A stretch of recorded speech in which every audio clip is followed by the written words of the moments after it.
Good to see each and every one of you here today. Glad to see you. Coming out of the heat's what it is. But it's good to see each and every one of you here.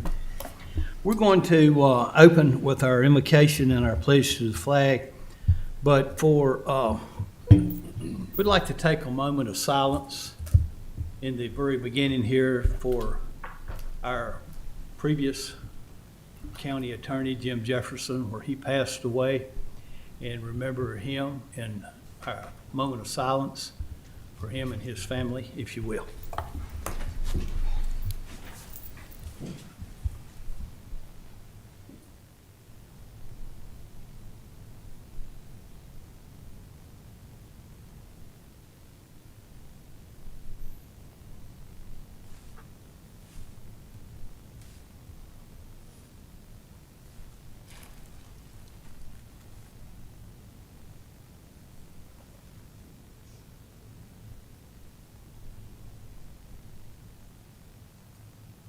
Mr. Tatum.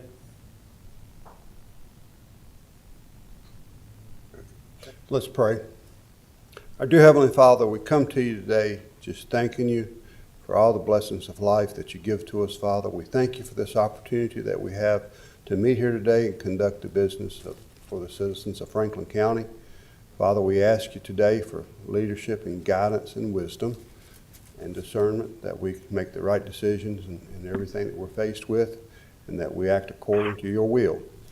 And Father, as we had this moment of silence earlier, remembering our past brother, Mr. Jefferson, who represented Franklin County for many years, we just thank you for him, his family, and his service to the citizens of Franklin County. As we go through the remainder of this meeting, I pray that your will be done and will be carried out. In Jesus' most holy and precious name I pray, amen. Amen. Amen.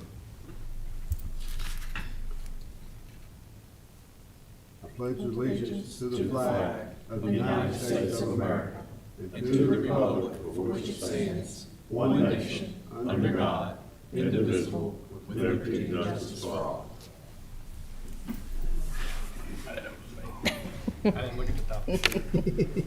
Thank y'all. Mr. Leland Mitchell is under the weather, and he has requested to join us by phone due to medical reasons. And so Vice Chair Tatum has a motion that he needs to read, and we'll second it, and then we'll vote on it. All right.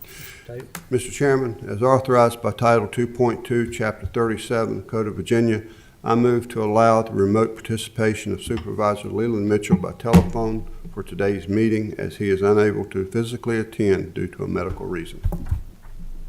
Need a second? Second. Madam Clerk, will you do a roll call vote on that, please? Yes, sir. Chairman Leland Mitchell? Yes.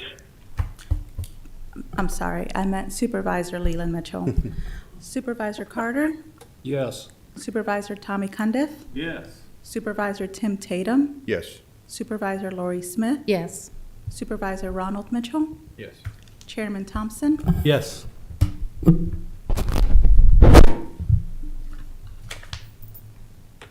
Mr. Mitchell, you on? Can you hear us? Yes, sir. Hear you fine. Thank you, Mr. Chairman. Hope you're feeling better soon and get straightened out, get out from under this weather and this bug and everything. All right, we need to have the approval of the agenda. Do any of the board members have any additions, amendments, or deletions to the agenda as it has been presented?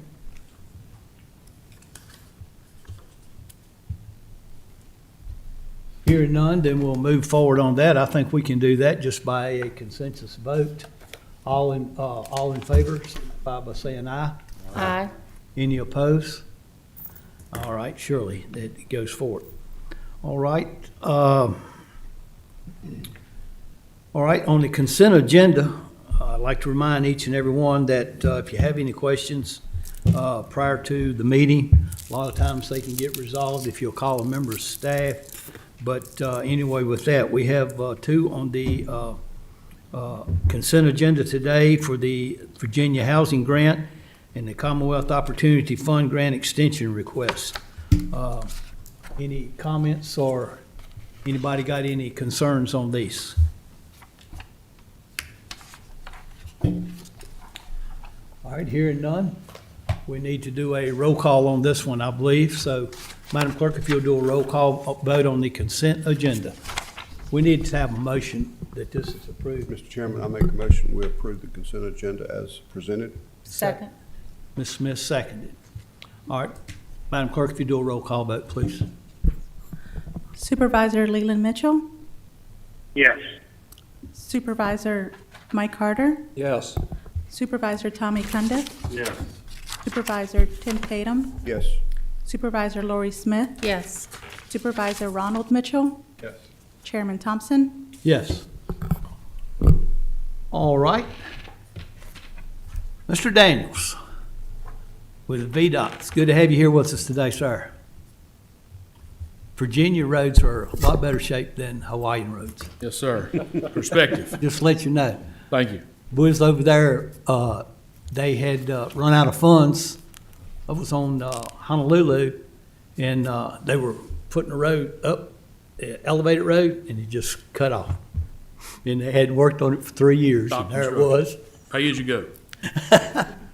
Yeah, it's in a way good to hear sometimes comments about roads in other states where they're not as good as our roads. That it's a fact, and it makes you feel good too. So, Mr. Chairman, good to be with y'all as well today.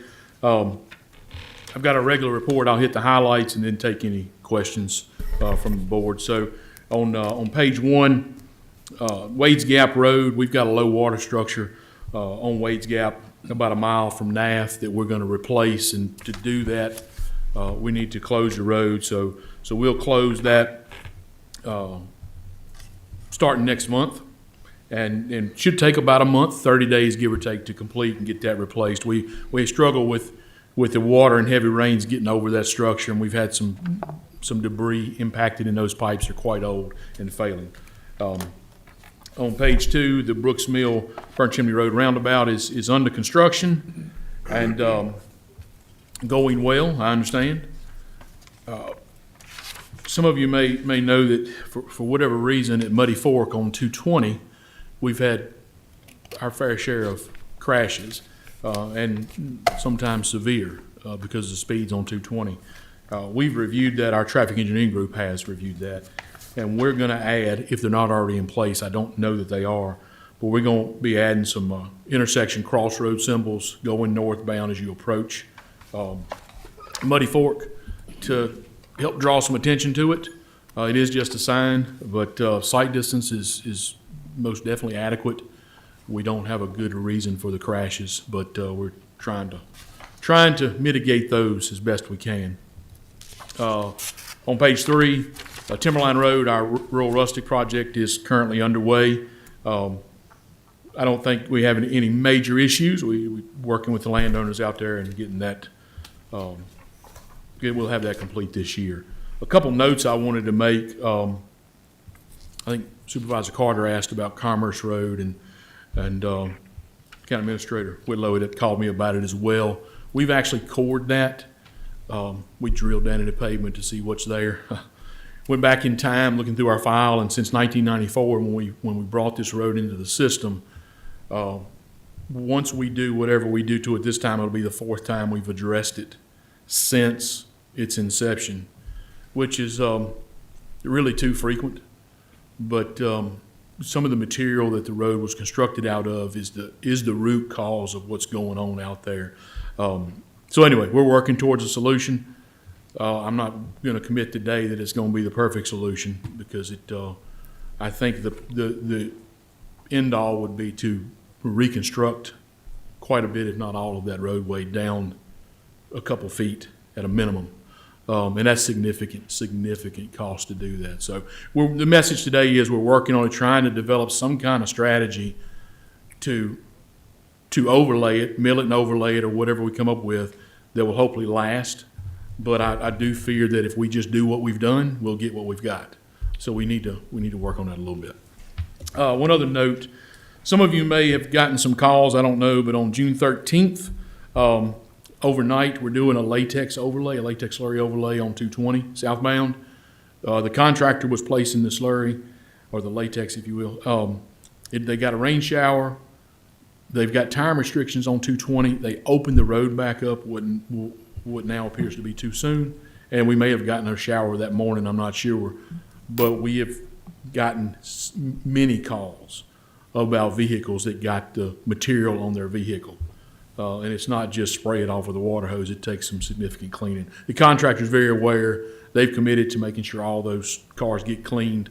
I think they've worked out an agreement with a local car detailer, cleaner, to do some of that work as well. So if you get any calls, it's been a while now, but we're working on it, and the contractor's committed to making it right. And with that, Mr. Chairman, that's all I have for today's report. Anyone got any questions? I have one, Mr. Chairman, if I may. Mr. Daniel, I do not know if this road is within Franklin County's jurisdiction or not. It may be Roanoke County. Are you familiar with Cromwell Gap Road? Crowell Gap? Crowell? Crowell, it's Crowell Gap, yes, ma'am. You know what I'm talking about. 657. It's partly in Franklin, partly in Roanoke, yes. So this is the road, I've had a constituent call who says that, they weren't paying attention to the road signs, and all of a sudden, they're going up the side of a mountain on a dirt road. See, they know something I don't know. No, I know what you're talking about. The road's crooked as a dog's hind leg. And they didn't know if they were gonna make it off, huh? So, the request was, is if, I don't know whether enhanced signage or signage at all, I don't know what's up there. But they felt like they did not have enough, awareness, if they were paying attention, to make sure that they shouldn't go up that road. Well, so it's a secondary road in Franklin County. I wouldn't want to tell anybody that they shouldn't go up it. Now, we do have a sign up recommending no travel during winter, because it can admittedly get significant, you can have significant issues up there in snow, because it is a very, very, very low volume unpaved road section. So the maintenance, how quickly we get to it, it's one of the very, very, very last. We did recently, and I don't know how long ago this individual traveled through there, it got in pretty bad shape admittedly.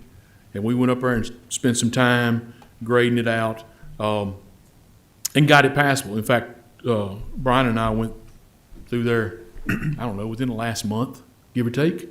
It is most definitely mountainous terrain, and water is your enemy. And these heavy thunderstorms can cause damage that we get to, but it's not the first place we go. So it's tough. We will look at some type of signage, but it's an unpaved secondary road that goes through a mountain. That's about the gist of it. So, and we've had, Mr. Thompson, we've had a few conversations. We've had some calls on it, no doubt. There are signs on both ends of the road in Franklin and in Roanoke, not recommended. Really? I will take you on a ride. You're not taking me up that road? I'll take you across there No, one day. indeed, huh? 2 months ago, I tried to go across it in my Jeep before they worked on it. Couldn't do it. Oh, I heard a horror story, and so I'm like, I'll just ask Mr. Daniel at the next board meeting. And I didn't know I had an audience of jokers over here making fun of me. It probably wasn't an exaggerated story, so. It was. It needed some work. Thank you, Todd. Yes. You mentioned Muddy Fork Road, Todd. You mentioned Muddy Fork in 220. Yeah. I haven't heard about many accidents there. The severe fatal accidents, most of them are occurring at Fork Mountain in 220. And I'm sorry, Mr. Mitchell, you're right. Hold on, let me go back to my note. I have got Muddy Fork, but it's 608 Fork Mountain. Fork Mountain, 618, right? Yeah, we've got the wrong, my mistake. Fork Mountain, 608. And if I'm not mistaken, the fatal accidents, Chief Ferguson and our fire marshals here, it's the people coming to 220 blowing the stop sign and getting smashed by a tractor trailer is what's killing them. Yes. I think we need to have flashing lights, stop sign ahead on Fork Mountain Road as they're approaching 220. I think, of course, any signage to warn them, the truckers coming down 220 to pay attention is great too. But when they come flying off Fork Mountain, they never see them until it's too late. But I'm glad you brought up the whole all these vehicles. I wish I had the number in front of me. It's the number I called because I was one of those people that got that stuff all over my car. If I can find it here in a minute, I will pull it up and maybe she can put it in the paper. Because they got 3 car detailers in town that are helping take care of the vehicles, and it will not come off. Yeah, and we, Mr. Mitchell, we would not, so we've got a claims process. You know, we work for the government. We've got a process for everything. So I don't, and our folks don't say, well, go to this contractor to get it done. We actually route that through the contractor that has a contract with us, and then they convey that message. So we take a claim in and we process it, and it takes a few days to do all that. But ultimately, they wind up getting to where you're talking about. So that's just an explanation of why we didn't advertise a local detailer, because that's not. Oh, it's a number for the Boxley guy that's handling it. And I will say that they have done a tremendous job. Good attitude about it. Yes, take it here. They'll send a picture to us. We'll take care of it. Fantastic. So they have done a great job at mitigating that. So. Mr. Cundy? Yeah. Todd, if you don't mind, I'd like to have a copy of how the roundabout's going to be on 834 at Wilson Store. I want to see how that's going to affect. Will you have an entrance to his store before you get to the roundabout? Coming from Burnt Chimney? Yes, if I remember correctly, we got an entrance on the back as you approach, and we were cognizant of the fuel truck and how it moved around. And then right in the apex or right in the center, we don't. And there's another one on, Okay. I want to say it's one on Brooks Mill Road, if I remember correct. We'll get you the plan view that shows the roundabout, and you'll see those And entrances. we talked about 705. You also mentioned something about the bridge. How long will it be before that'll be transpired at Pig River? You're not We're in our talking- design stage. I don't have an ad date. Okay, it's design stage. Yes, sir. Okay. We just had a meeting within the last week or so to talk about some of the design elements. So it's early on. I can get an ad date for you, but we're a little ways out for the ad date. It is not this year. Well, I appreciate it. Thank y'all for what you do. I appreciate everything. Anyone else? Mr. Mitchell, Leland Mitchell, you have anything for VDOT? No, I'm pretty well aware of what they're doing at 605, and there's a big sign, flashing lights hanging across 220, advising people to slow down. That's But, Henry Road. Evidently, they have a hard time reading and looking at those flashing lights. Henry Road. All right. Thank you, sir. Yes, sir. Appreciate you and your staff, Mr. Daniels. Thank you. I believe that's at Henry Road, Mr. Chairman. Huh? He's talking about Henry Road, not Fork Mountain. All right, Mr. Carter, Brian Carter with Director of Finance. Mr. Whitlow, you got to segue into this. We've got 2 or 3 things to discuss and a couple we got to make some decisions and some votes on this, but you got any segue into Brian's presentation?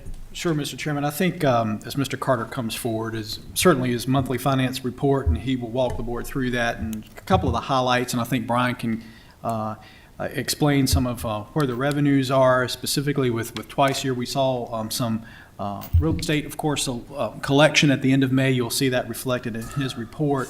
I will say that the Commonwealth of Virginia has completed its budget process. I think the governor is ceremonially signing the state budget. They've worked through that. And so now our budget that was previously approved by the Board of Supervisors now needs to be appropriated, and I think Mr. Carter can walk you through that. And then finally, he's going to walk the board through with board action, should the board so choose, for the implementation of the employee market compensation that, of course, the board's been supportive of, from the study to also to accepting the report and the pay grades a couple of months ago. And so Mr. Carter, I think will have any detail, Mr. Chairman, for you and the board. Thank you. Okay. Mr. Carter. Yes, sir. Mr. Chairman, members of the board. So first we'll start with the monthly finance report and go down the list, if that will be all right. So this is through, as Mr. Whitlow said, through the end of May, which would be 11 months out of the fiscal year. 91.7% or so of the budget is what we would expect. You can see pretty much our revenues are exceeding that, which is a good sign. And now the revenue from use of money and property is still short, and that's as the offset of, as the Fed raises interest rates, we actually do get more money on our deposits. So I guess if there's a silver lining on anything, from an expenditure standpoint, pretty much everybody is below that 91.7% mark, with the exception of health and welfare. And that's our social services, CSA. We are seeing increases there. We'll go into a little bit more detail of that in a few slides. So to graphically show what that looks like, you can see on the revenues, the uptick, and that is related to the twice a year real estate, the collections that had came in through May. So we got a little more detail on that too. Same thing as we break it down, you can see the increase to go with the last slide. Where the increase is general property taxes, and that is mostly the real estate increase compared year over year. And you can see here the through May, the increase, that's about 11.5 million over this point in time last year. I did look at through collections posted as of yesterday.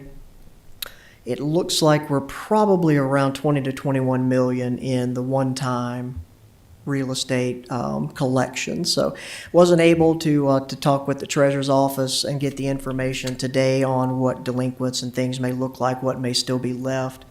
Certainly we'll have that. Let's see how June ends. For July, we can have a final number. And of course, that money was to be set aside, and so that was the board's direction. But so far, collections are looking good. They are in the range that we anticipated them to be in. So that's a positive sign, and we'll give you an update of the June numbers at the July meeting. Okay. So for personal property, we're still seeing strong growth, 1.3 million year over year increase through May. That's about a 10.6% increase, and that's about in line with what we would want to see and about where we budgeted from the standpoint of next fiscal year, what we thought the additional growth would be. So no concerns there. For local sales tax, it did decrease a little bit compared to last month, so we're still about $472,000 increase year over year. But last month through April is about 8.4%. Now it's dropped to 8%. And so notice the same thing, and I'll move on because I want to show the same thing in meals tax. So last month, year over year, was 12.4% increase. Now it's 10.7%. So very well could be seeing the citizens and general taxpayer pull back on things like sales and meals because of the inflationary economy. Don't know, don't have a trend yet, but something that we're going to keep an eye on, and certainly make sure that as we progress, that looks like these will meet our budgeted expectations for next fiscal year. So while it's not a major concern, it is something to note that has dropped a little bit from April to May, and we may see further drop as we continue with our inflationary environment. So we'll keep an eye on it. The transient occupancy tax did increase, so that's a positive sign. It may very well be driven by no one can afford gas to drive anywhere, so they're all staying at the lake. So that's fantastic. We'll take that. But that's up. It's about $80,501. It was 41.9%. It was 32.1% last month. So we did see an increase and an uptick in our transient occupancy. From an expenditure standpoint, nothing really, out of the ordinary there. You see an increase for the month of May, but it was down a little bit in April. So overall, still trending well. You can see the comparison. Public safety, again, is the CARES Act money, and so that's cycling through. But you look at your other categories, they're really fairly level with last year. You would expect some increase.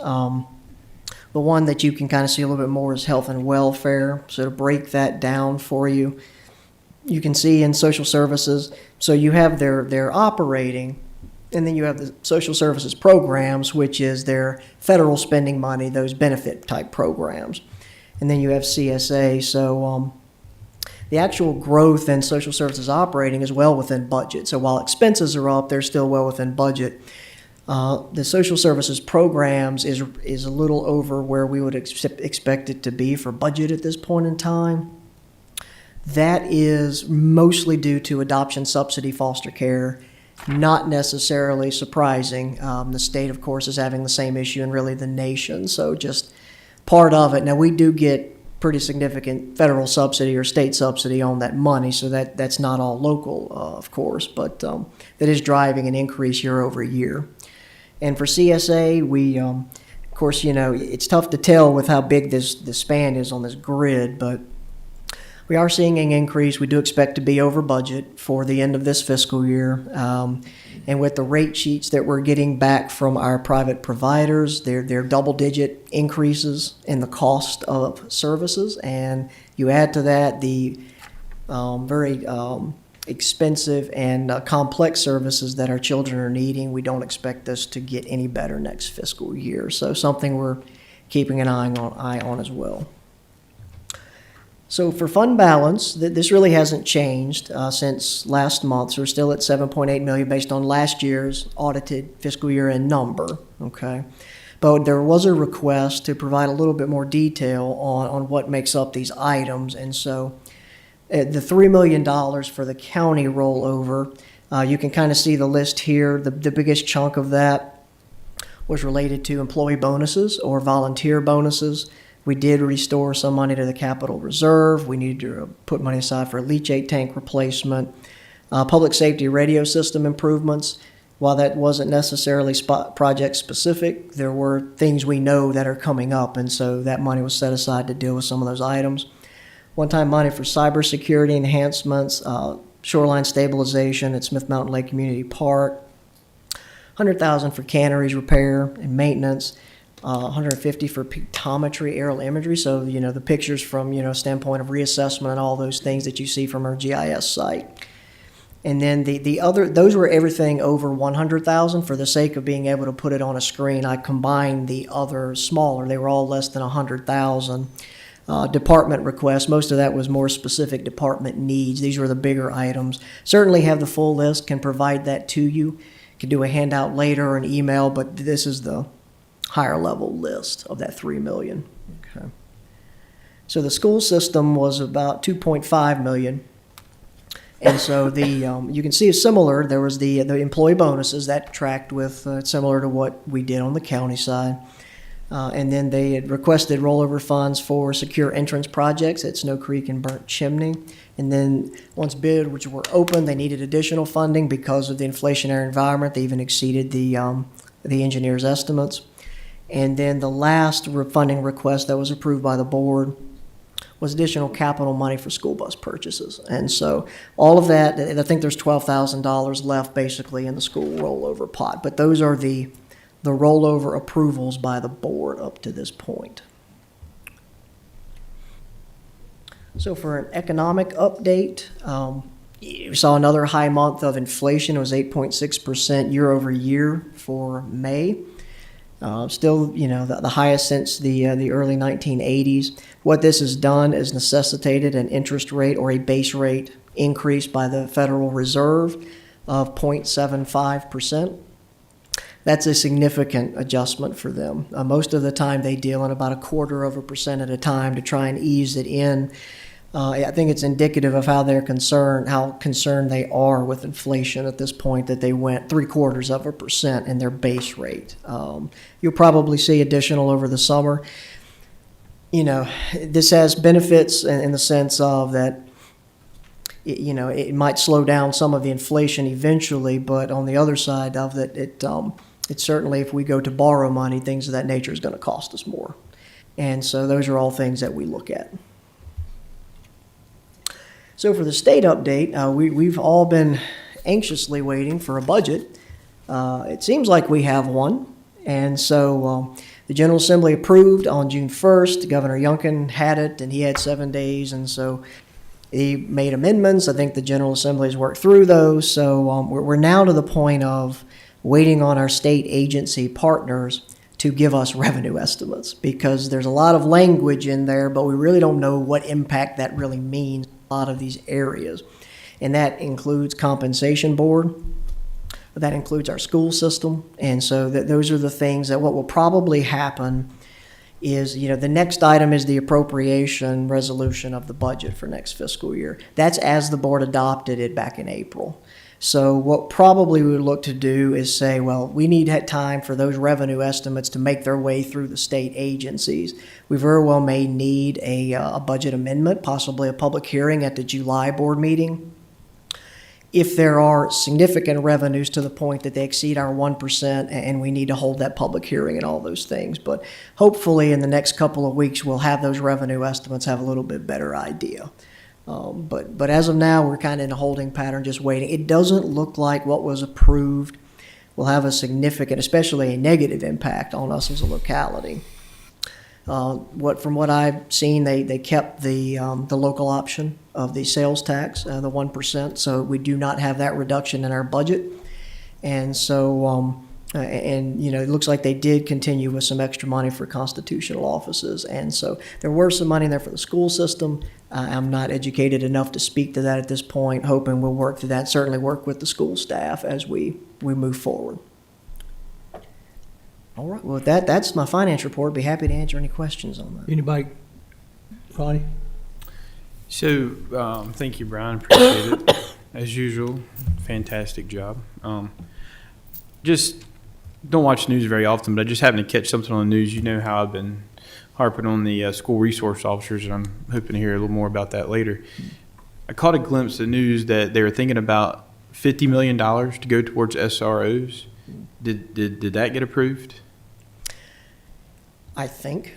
I don't know if it's 50. I have in my head 37 and a half, but that's one of the items that we're waiting on Okay. because they've approved it, but there's no information from the agency on what that looks like. Is it a competitive grant-based program? What kind of match, local match is associated? But you are correct.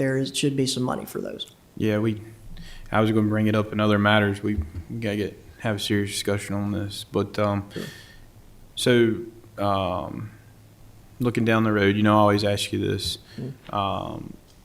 Any projection on what extra money we may have August, September when you figure all this out? You know why I'm asking. Yes. My thought on that is, I still don't think it's probably too far off. We still are looking good on revenues. I am a little concerned with some of the increases we've seen in fuel and other things that may kind of affect my initial projection.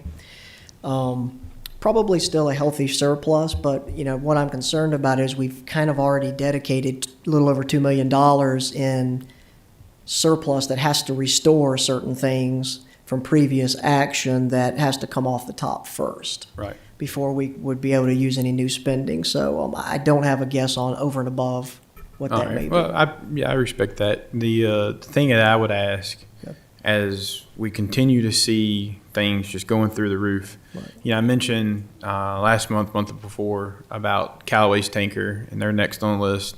The truck that they're requesting is nowhere near the amount that what we've been spending. They need a smaller tanker for a lot of the mountainous areas up there.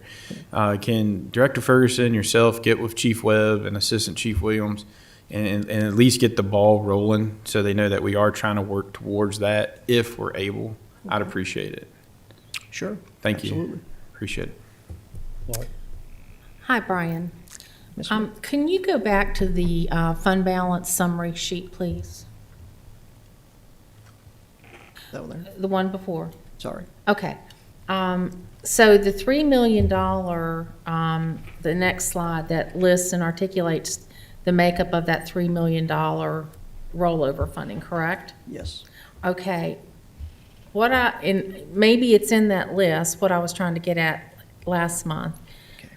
You just said, and you picked up, it was a good segue, that there are things that have been committed out of carryover that would have to come off the top. Yes. That's the list that I want to see. Okay. And if it's in that next slide, just let me know that. And I don't think it is. I think what I'm anxious to see is the tracking of what the board along the way has said, well, let's look at carryover for whatever. Okay. so that, you know, I want to have an understanding of what we're committing and how much we're committing out of carryover. The, and I have that information. I did not put it in a slide for this since it's more year-end surplus. Wasn't sure how I wanted to see it. But it's, for sake of discussion and for the board's information, can certainly put that in a written form. But it's $1 million to budget stabilization, restoring that because we use that to balance our capital budget for next fiscal year. It was up to $650,000 for the purchase of the Ferrum fire apparatus. So if we don't have it, then we can borrow the money. That was the board's direction. And so depending on the timing of when that comes in August and September, but that could be another $650. Frankly, at this point, with interest rates rising, I would just use local money for it rather than pay the interest. There was $75,000 in a capital reserve that needed to be restored for the contribution to the Pinhook Community Board for EMS coverage. And then there was over $300,000 that was needed for the 2024 reassessment because of the escalation in the price of that contract. So the sum of that is $2,040,000 and some Can change. you put that in a memo to the board? Be happy to. If it's okay with Chairman and the rest of my colleagues. I would just like to see that because we've been doing a lot of that lately, and it makes me very uncomfortable when there are numerous things on that list. Right. That we're committed to, and at some point in time, because of the inflationary pressures on our budget, we may find ourselves in a place that some of that has to be pulled back on. Therefore, we may need to do some prioritization. Yes, ma'am. It's certainly we have committed a lot already before we even look at department requests for year-end Right. surplus, and the inflationary environment is very concerning. Most advisors now are recommending you hang on to as much cash as possible. So good, point well made. Certainly Thank can you. get that. Yes, ma'am. Anyone else? That's one of the things that I wanted to say at this point that Ms. Smith hit on. We're at a point that we've got to be very careful when we start committing money because we've already committed to $2 million that we're speculating and hoping to have. And then if it comes through with the governor's proposal for SROs in every school, we got to come up with that money as well. I'm sure they're going to appropriate some. We've got to be very careful with where we're at. And then when we had our budget work session about a month ago now, and we gave for public safety, and then staff is coming back in July with proposals on how to help alleviate some of that problem. We got all this stuff, and we got to be careful at this point until we get some of these studies back on what we do with any kind of potentially carryover funds at all until we get some more facts. So I think we need to be really careful in it. I see a lot of people shaking their heads, so I think there's a consensus of the board that we wait until we get these numbers until you're more comfortable with where we're at, which you are, that you can tell us where to go from that. Okay. Mr. Leland Mitchell, do you have anything to add there on anything?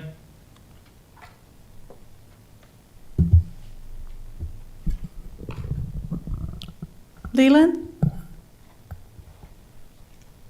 All right, well, we'll move ahead then. He comes back on, Madam Clerk, you let us know on that. Okay, for the budget appropriations, that's going to be attachment 4 in your book. Mr. Carter? Mr. Chairman, Yes, sir. I'm fine with it, thank you. Yes, sir. All right. So yes, sir, Mr. Chairman. So the appropriation resolution is really a formality. So the board adopted the budget at the April 13th meeting or special session. And so this is really just putting into at the time we waited for the appropriation because there was a lot of possible change still going around the state in the General Assembly. But it looks like none of that will have a major impact to us. So what is before you is the resolution for the fiscal year 2022-2023 budget.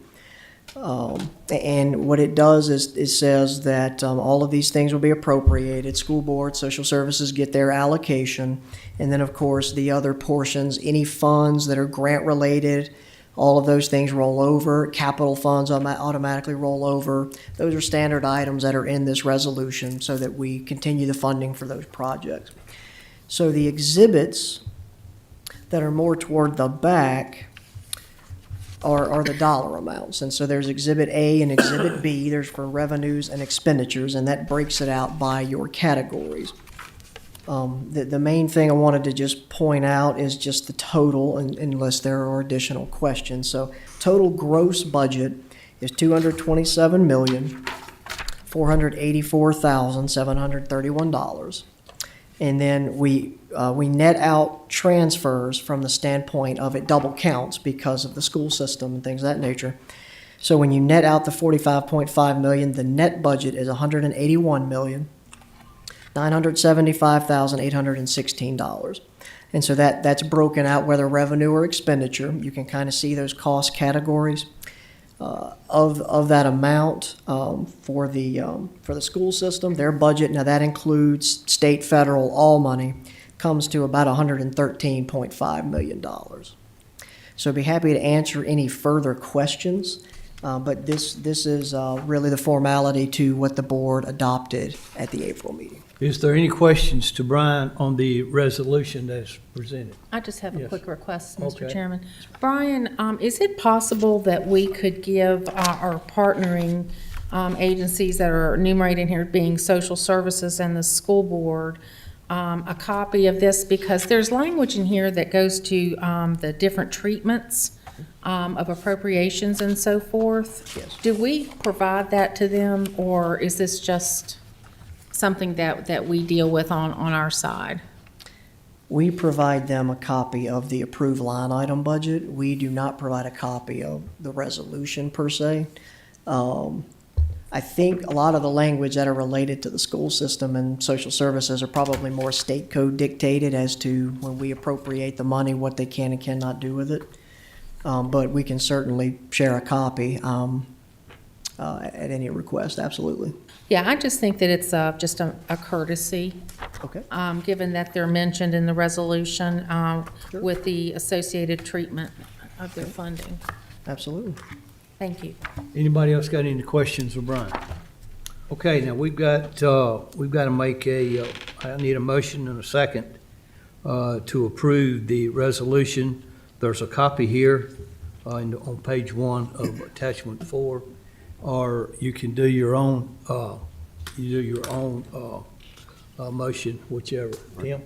Mr. Chairman, I make a motion to approve the appropriation resolution and appropriate the FY 2022-2023 budget of $227,484,731 as presented. And we need a second. Second. Madam Clerk, will you do a roll call vote on that, please? Yes, Chairman. Supervisor Leland Mitchell, Yes. Supervisor Mike Carter, Yes. Supervisor Tommy Cundiff, Yes. Supervisor Tim Tatum, Yes. Supervisor Lori Smith, Yes. Supervisor Ronald Mitchell, Yes. Chairman Thompson. Yes. All right, Mr.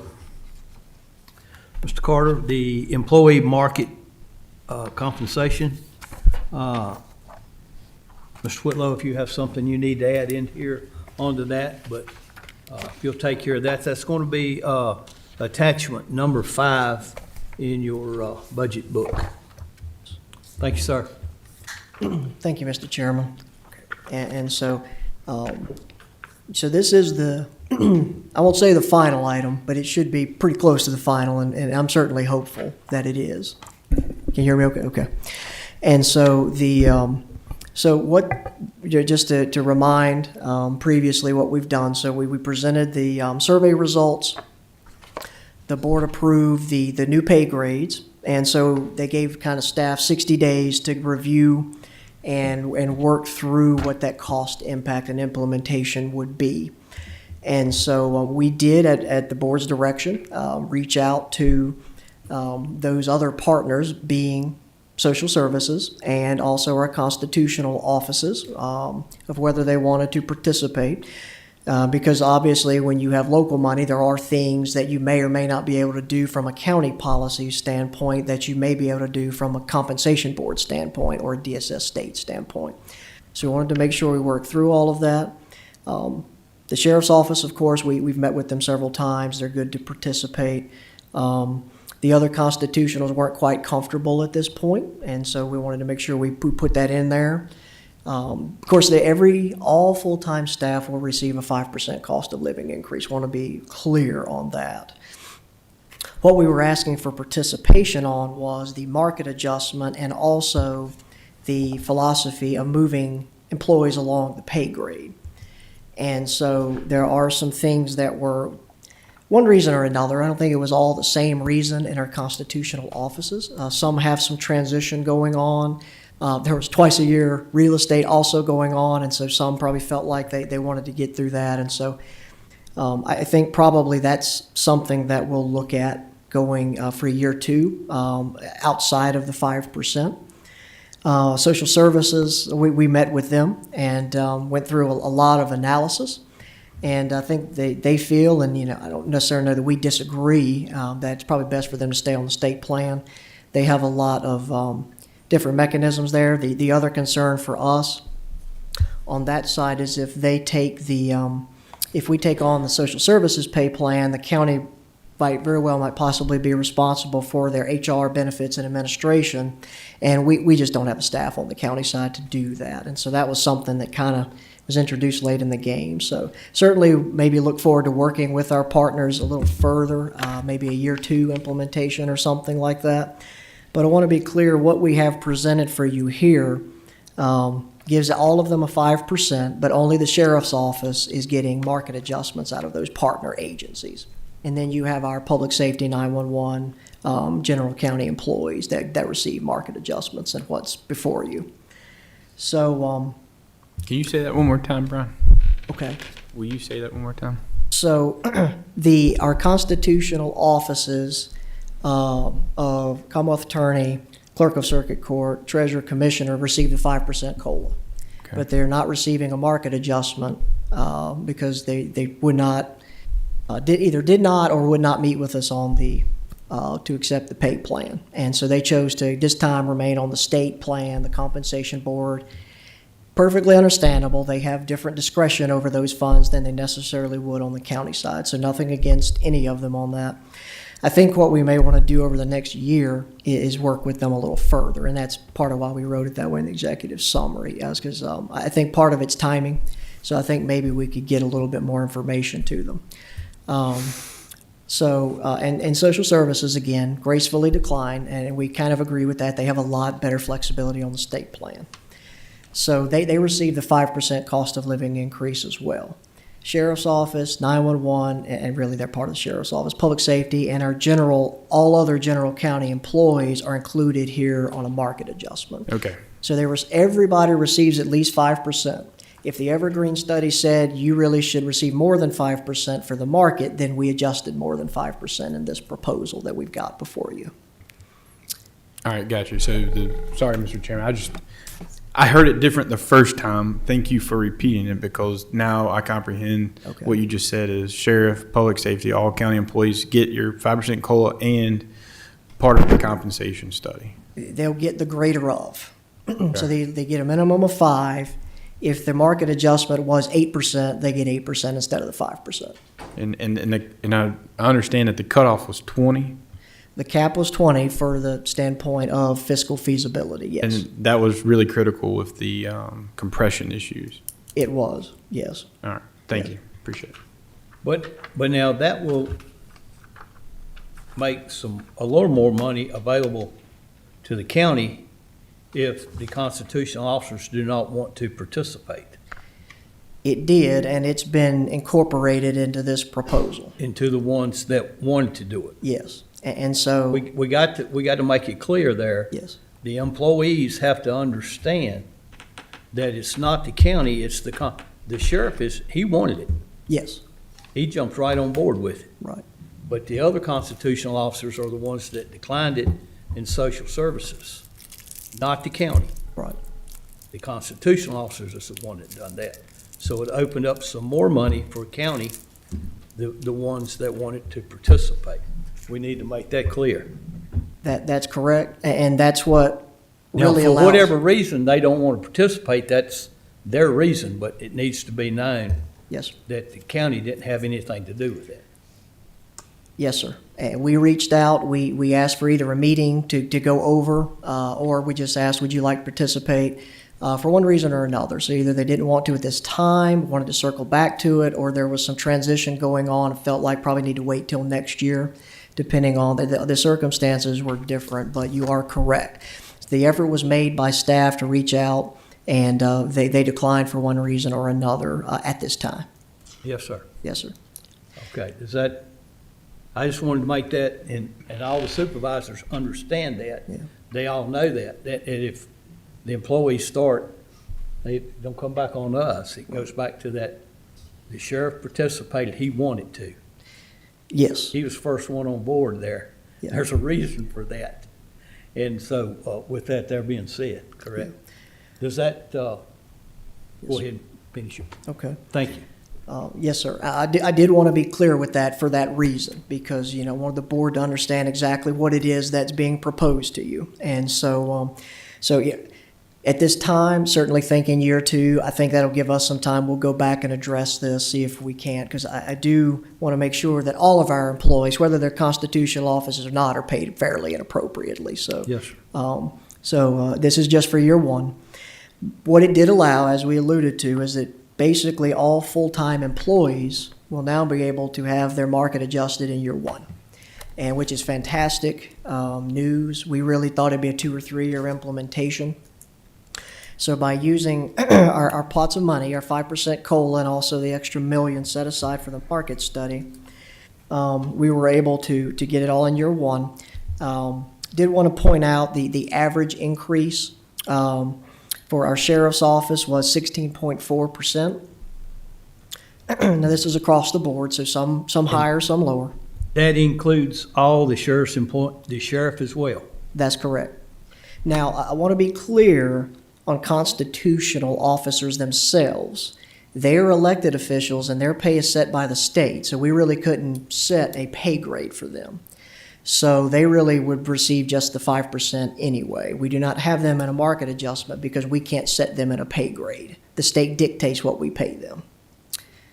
So the sheriff, all the other elected officials, they would receive the 5% COLA, just like any other county employee, department head, those things that wouldn't receive a market adjustment. But they do get it. They get 5%, yes. And there's additional money. This is part of why we're waiting. So there's additional money from the compensation board for some kind of year of service compression adjustment. Not really sure how that formula is going to work. We won't know that yet, hopefully at the July meeting. So there could be some money in there for the sheriff. The other employees are kind of already included in this market adjustment for compression. So there are things still to be worked out on that level. So if that comes through for the state, certainly we could pass it on. But right now, everybody's getting at least 5%, including the sheriff and all the other constitutional elected officials. Yes. Okay. So the average across the board for 911 was 15.4%. Public safety was 12.4%, and the general county population was 10.1%. So all in all, significant market adjustments for employees. Certainly think it's a testament to the board and your prudence in trying to recognize employees and compensate appropriately. So on the analysis here, I broke it down, not that you need to read this spreadsheet and all of the numbers on it. But basically, you could see the dollar amounts that we're seeking approval on, that the money has been appropriated. We did that in the budget. So we wanted the board to be aware of the commitment that this would look like. And we did break it out between the market adjustment and the 5% cost of living and the associated benefits. So when you combine the funding, We are anticipating at least needing, and we should have it based on preliminary revenue estimates from the compensation board, about 80,000 for the sheriff's office to be able to make all of this work.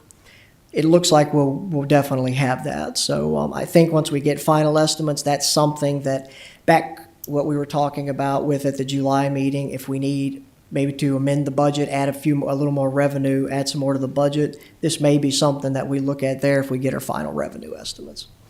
So in order to do it all in year one, it would be just about 2.3 million, and we would have about $1,679 left over from our pots of money to allocate all of this. I did want to point out and want to make sure that what we're talking about is also a change in how we have historically funded our employees.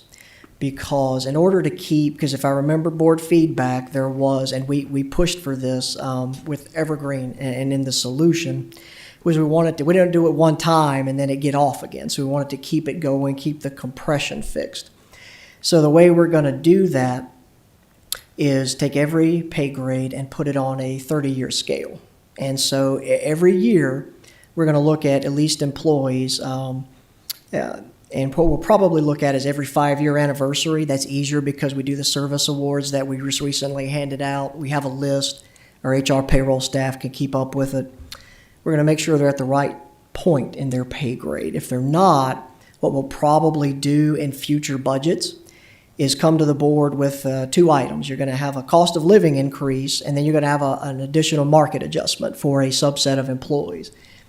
By rotating it like that, you keep it more fiscally sustainable, so we're not hitting all employees every year. There's just no way we could afford that. And so in future budgets, you'll see some of these items, that's the process for how we would hire. So in theory, to use a case in point, if you have an employee and they have 15 years of experience, whether that's county or whether it's relevant experience in another organization or agency, you would expect them to be at midpoint of the pay grade. That's 15 is the middle of 0 to 30.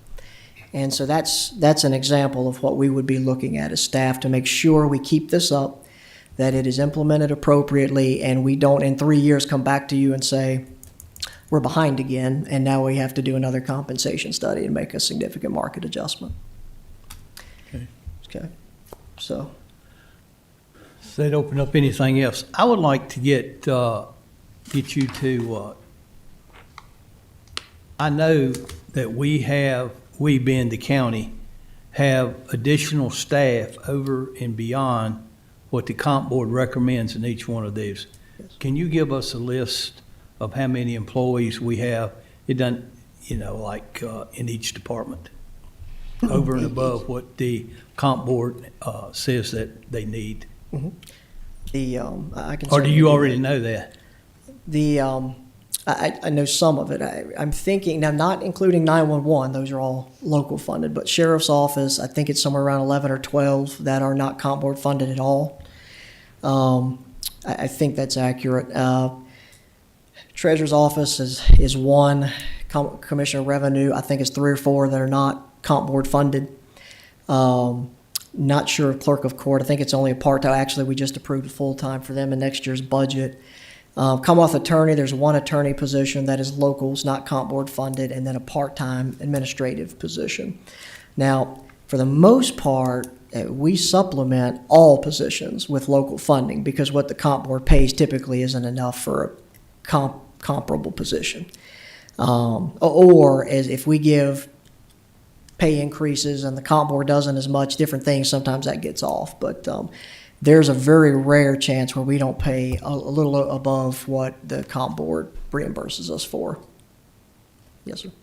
That was for the benefit of county folks that didn't know how much that their tax dollars are going over and above what the state has said in positions and everything.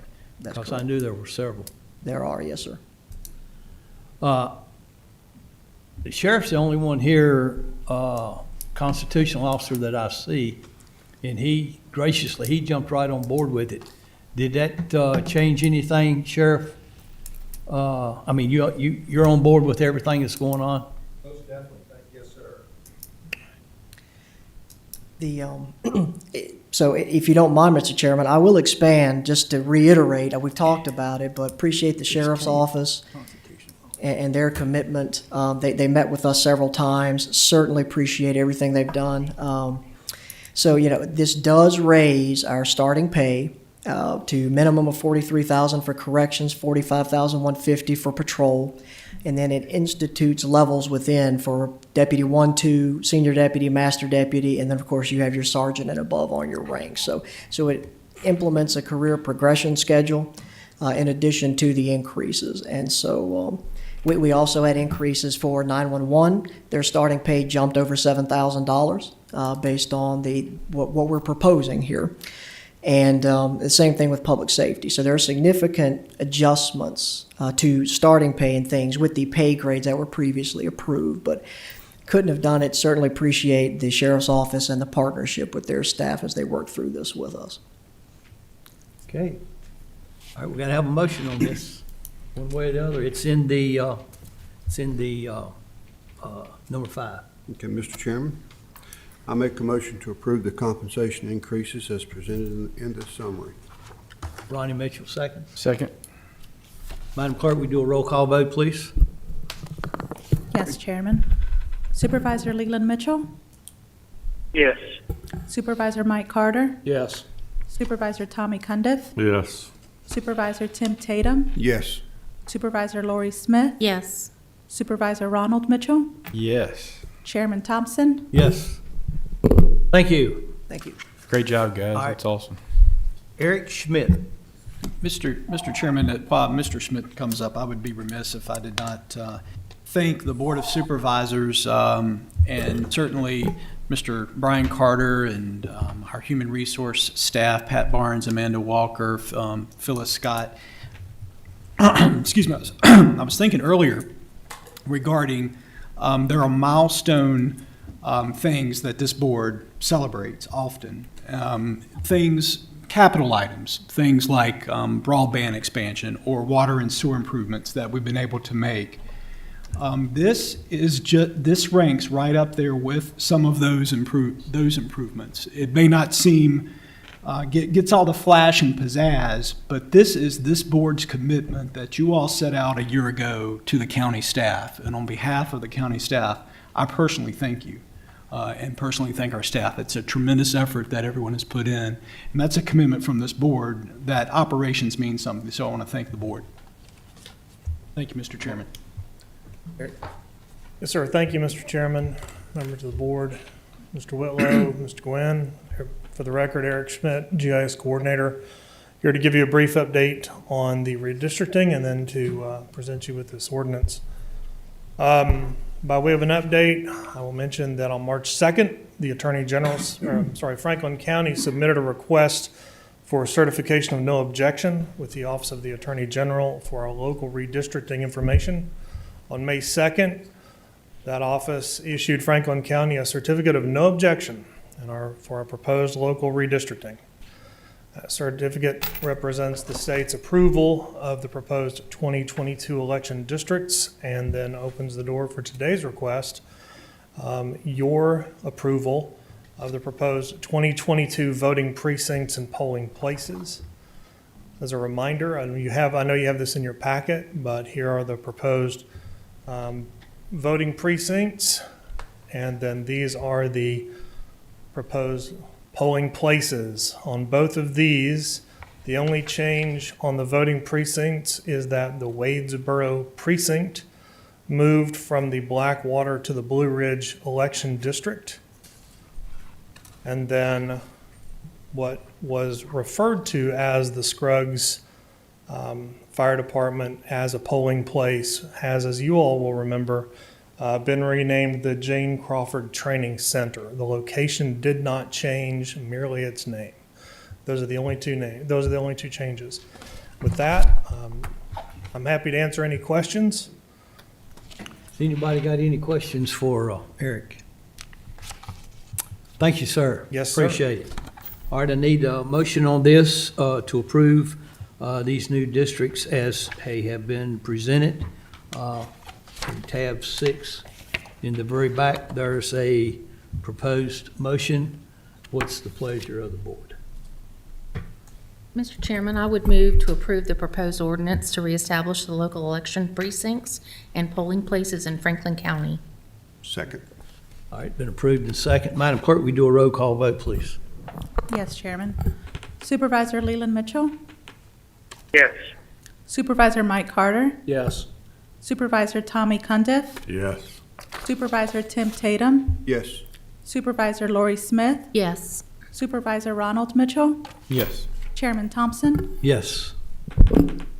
I'd like to take a moment while Ms. Cobbs is coming, Dr. Bernice Cobbs, for facilities update while they're on their way up, to thank the county staff. This has been a long budget season.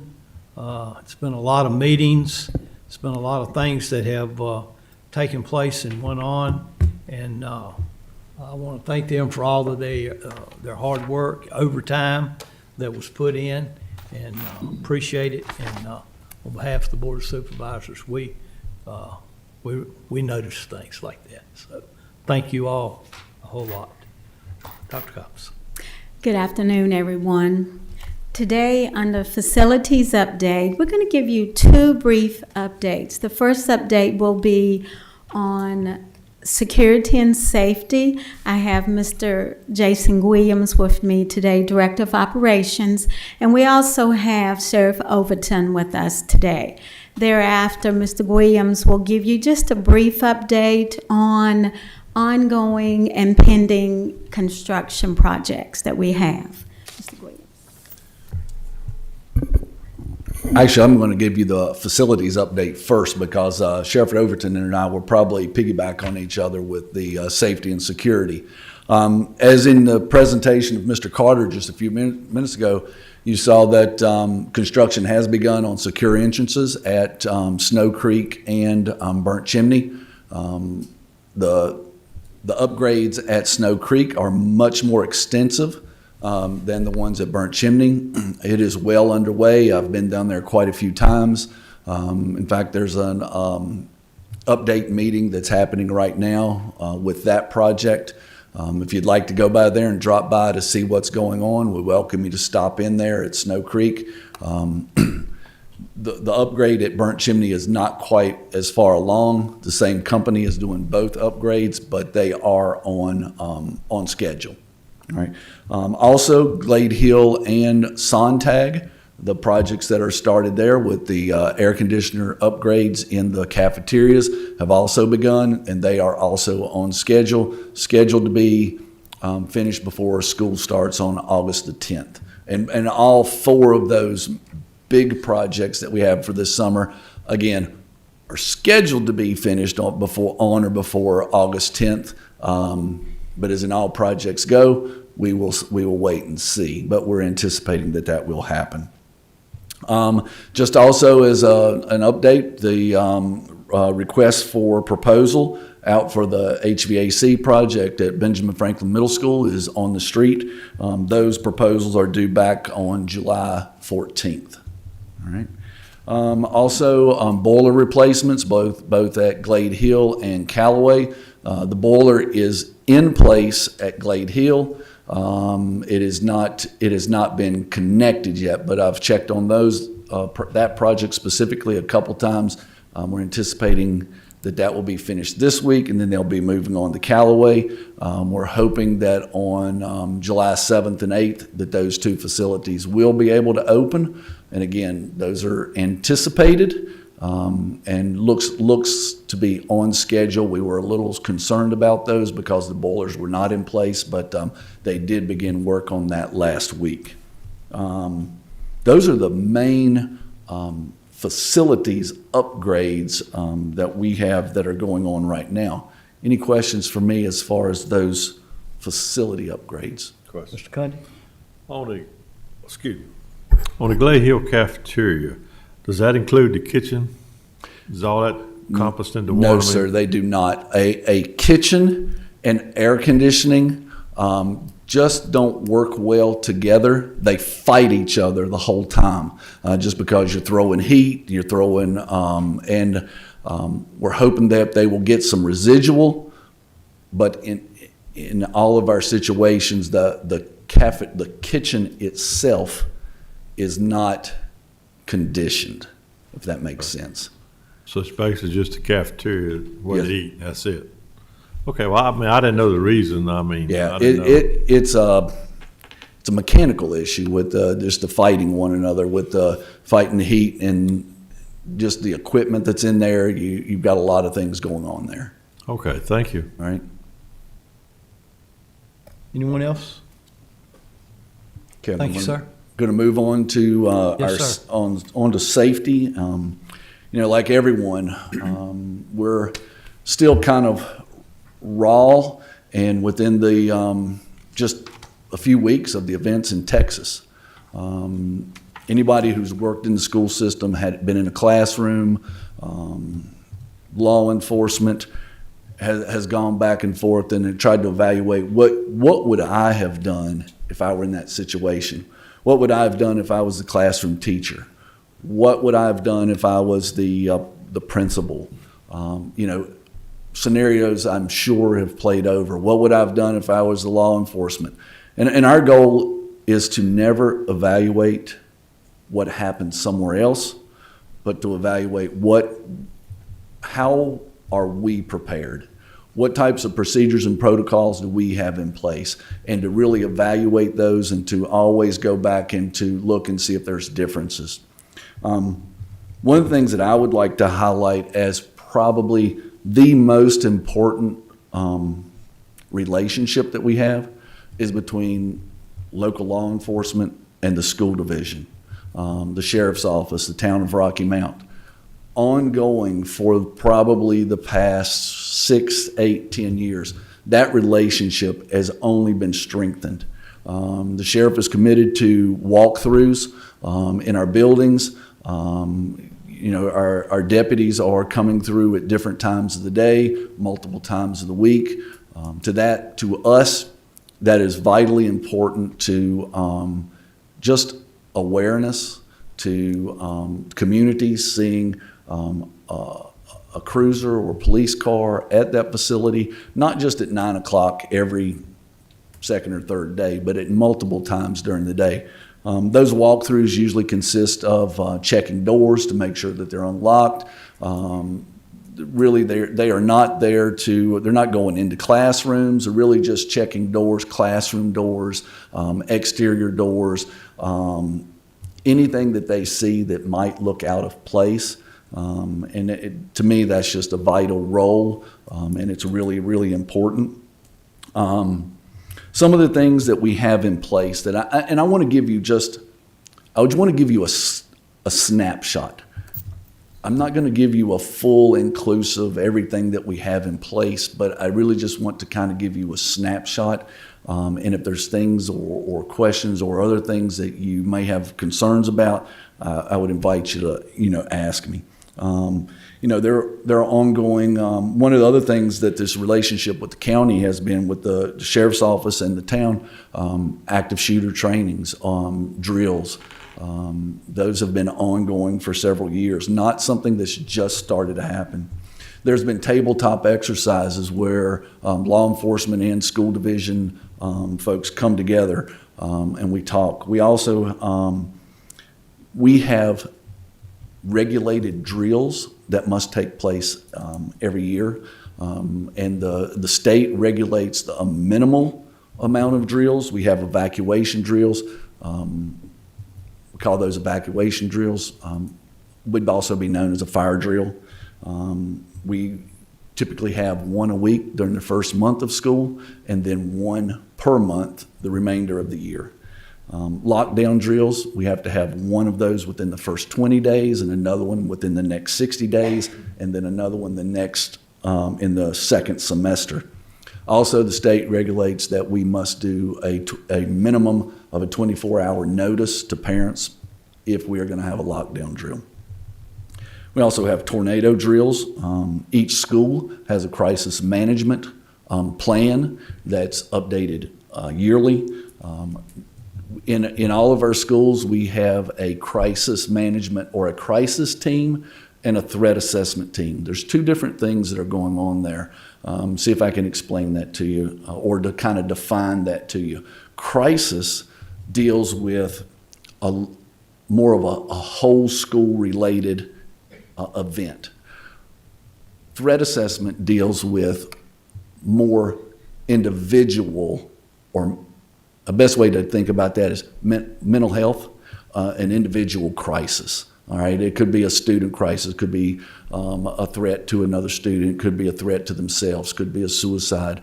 Those are the things that fall under that threat assessment. So there's a crisis team and a threat assessment team in each building.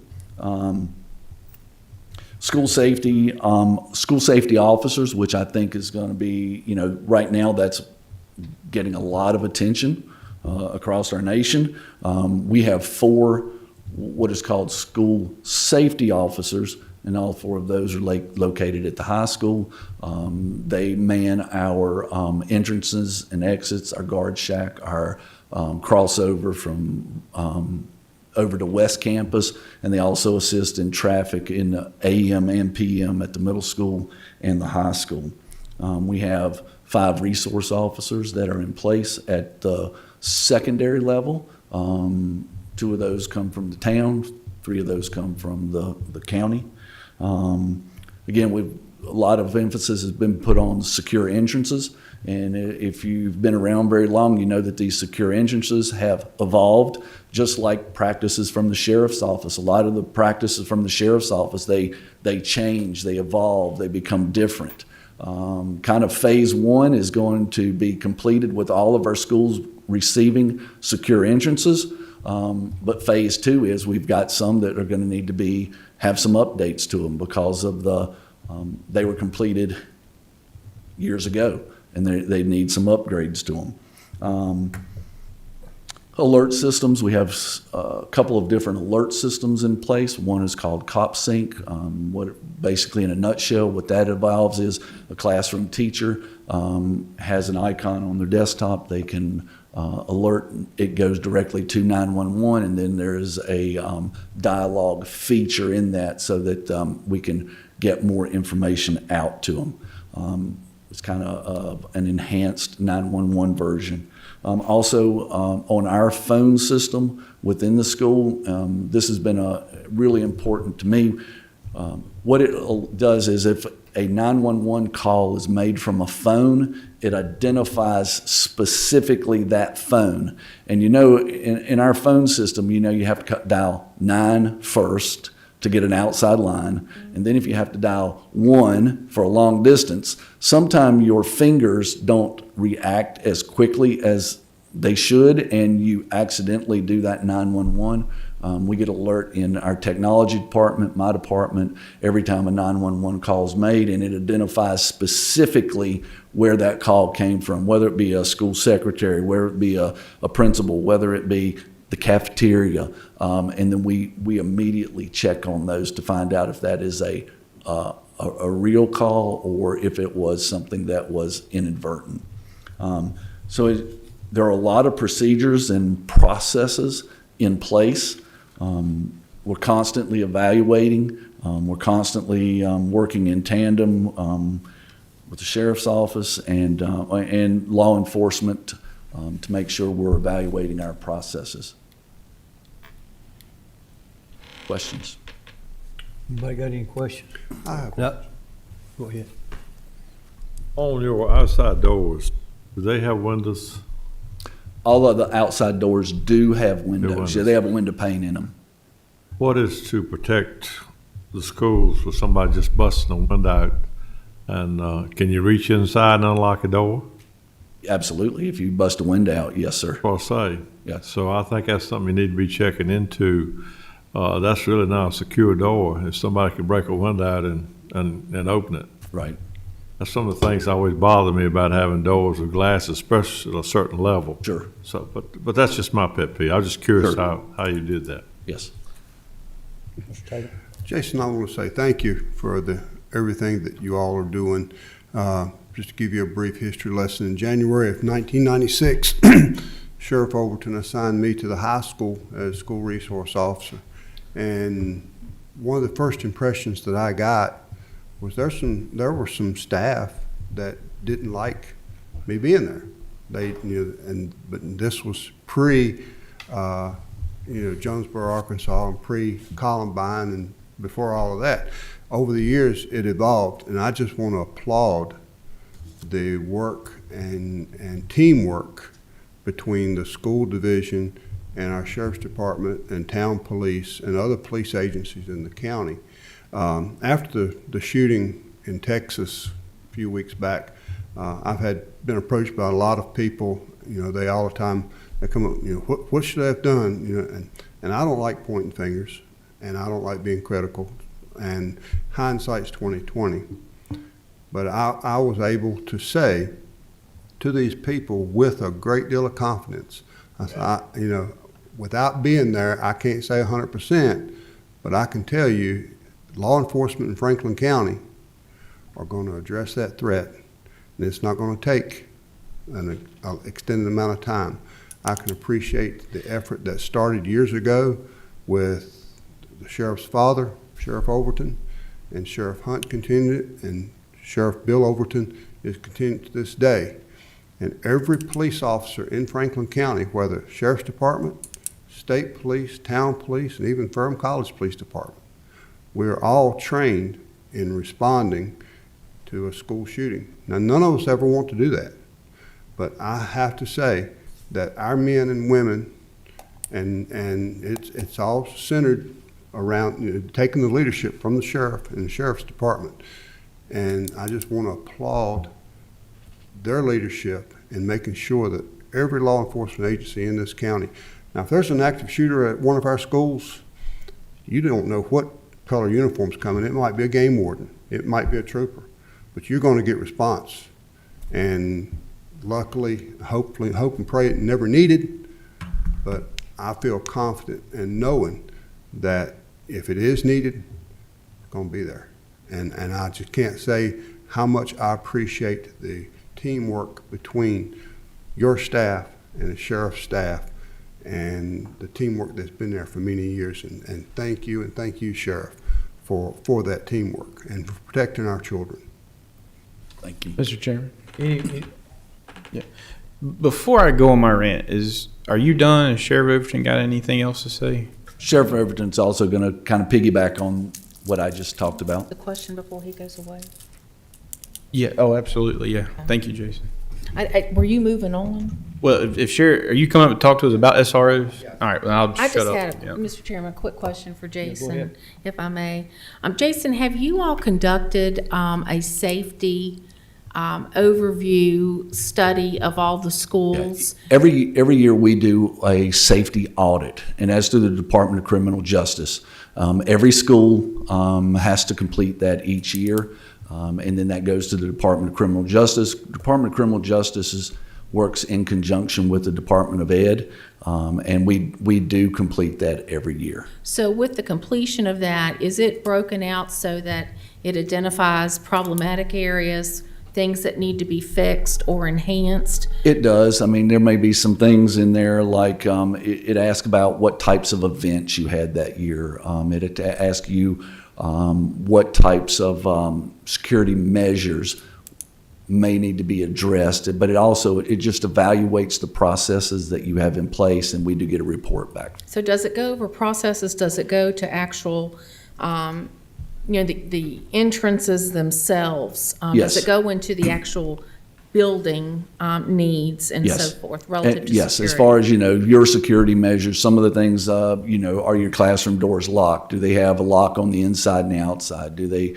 is your campus, are the exterior doors locked? So it really evaluates the processes that you have in place, and then you do get feedback from those. Is this a document that maybe has an executive summary that we could get a copy of so that we can understand what the safety and security needs are within the school system? Before I give you an answer to that, I'll find out. Okay, Okay? thank you. Anyone else? Thank you, sir. Sheriff Overton? Thank you, Mr. Chairman. I've just got a couple comments if I could. And I want to thank you all. I've talked with each of you individually, and I know where you stand and your hearts are on this matter. There is nothing more important than we do than certainly providing the protection needed for our young students and those that are attending school. So I know where your heart is, and you hopefully know where mine is as far as the desire to make sure that we're meeting those security needs. And I want to thank Dr. Cobbs and her staff. I think back to the event before this event, November 2021, as we were in the midst of the pandemic and still reveling through that in 2021.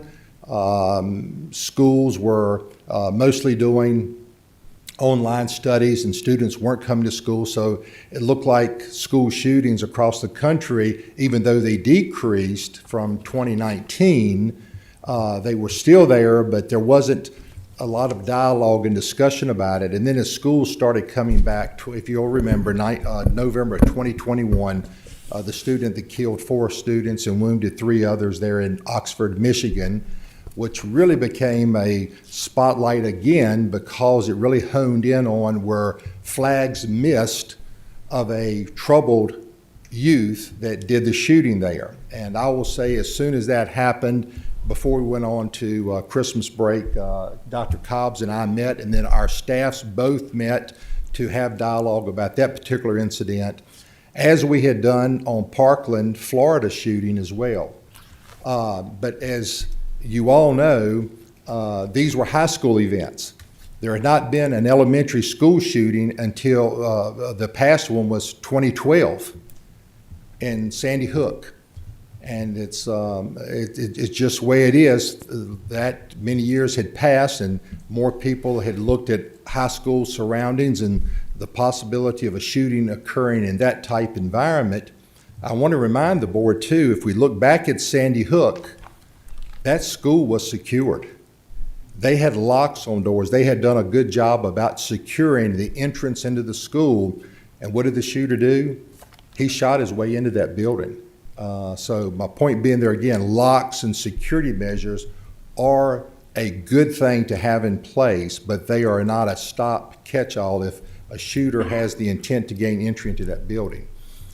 So then fast forward, where are we now? We're dealing with the tragic events of Texas.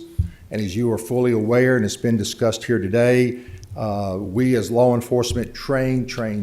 We train with the school divisions. We understand in a tragic, horrific event such as this, chaos will ensue from communications to actions.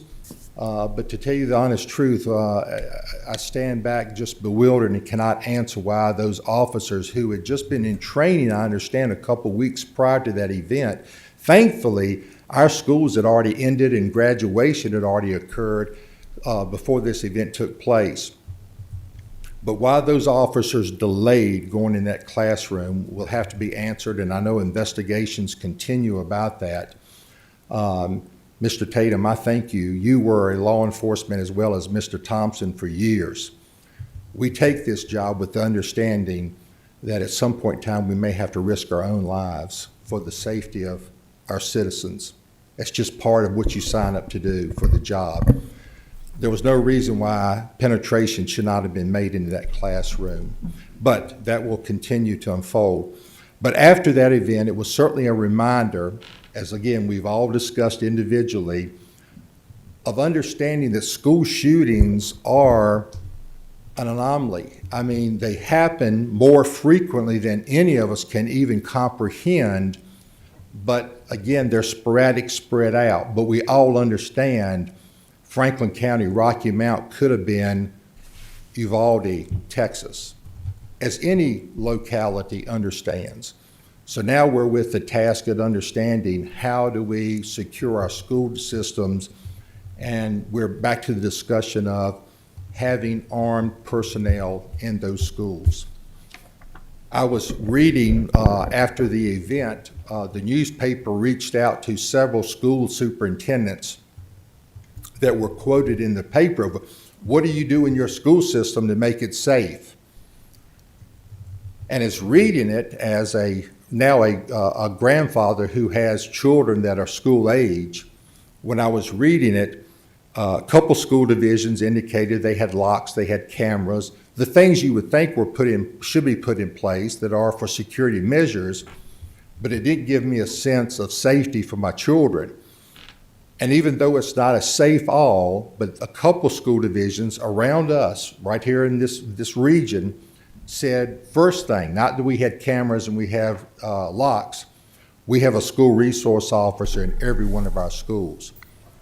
I did feel a sense of a little bit better security for my kids, knowing that somebody trained and armed was in that school division to help and assist in case there would be a shooter. It is my position, as I've shared before, that we continue to seek to put a school resource officer in every one of our schools. It was mentioned earlier, and I have the report here from the governor's office. Now, if I'm speaking correctly, I hope I am, my staff and I met this morning about this. The governor did announce $37.5 million in criminal justice grants. That monies were previously budgeted through prior administrations and have been continuing. That is where we get the funding for the two school resource officers we currently have in the high school. But what this says, and what many people may not realize, out of that $37.5 million, only 6.8 was allocated for school resource officers. There were other gun violence prevention, mental health issues, juvenile detention issues that were in that $37 million grant for localities to address.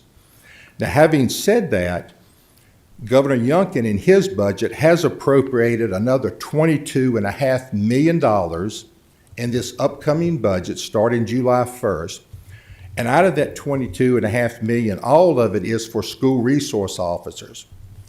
Now, whereas the previous budget, there was the $37.5 million, of which we got two, the $6.8 million would only cover 86 school resource officers for the entire state. We received two of those, so that's pretty good for a locality our size. But the $22.5 million would be enough money to cover 208 additional school resource officers for the entire state. Still not enough, but and we certainly would like to entertain, if you would so approve, maybe a work session or some time to be spent, maybe in July, at your July meeting, to discuss moving forward. We know we cannot get school resource officers for the school start of August, but we also know to hire X number of officers, it's difficult now to even get somebody hired, and then the time frame. I want to make sure that we're ahead of the curve instead of behind it, especially if there are monies that we can obtain, possibly from the state and other areas, to help offset that we're staying ahead as far as what it takes to train and get these officers ready to go. It may be a phasing period, I don't know. But I hope that we can agree that this is a process that we need to start. Certainly, we've already talked about it. And I think at some point in time, there was legislation in last year's General Assembly to mandate that school divisions have a school resource officer in their schools. And if the school divisions did not, then they risked not getting some state funding.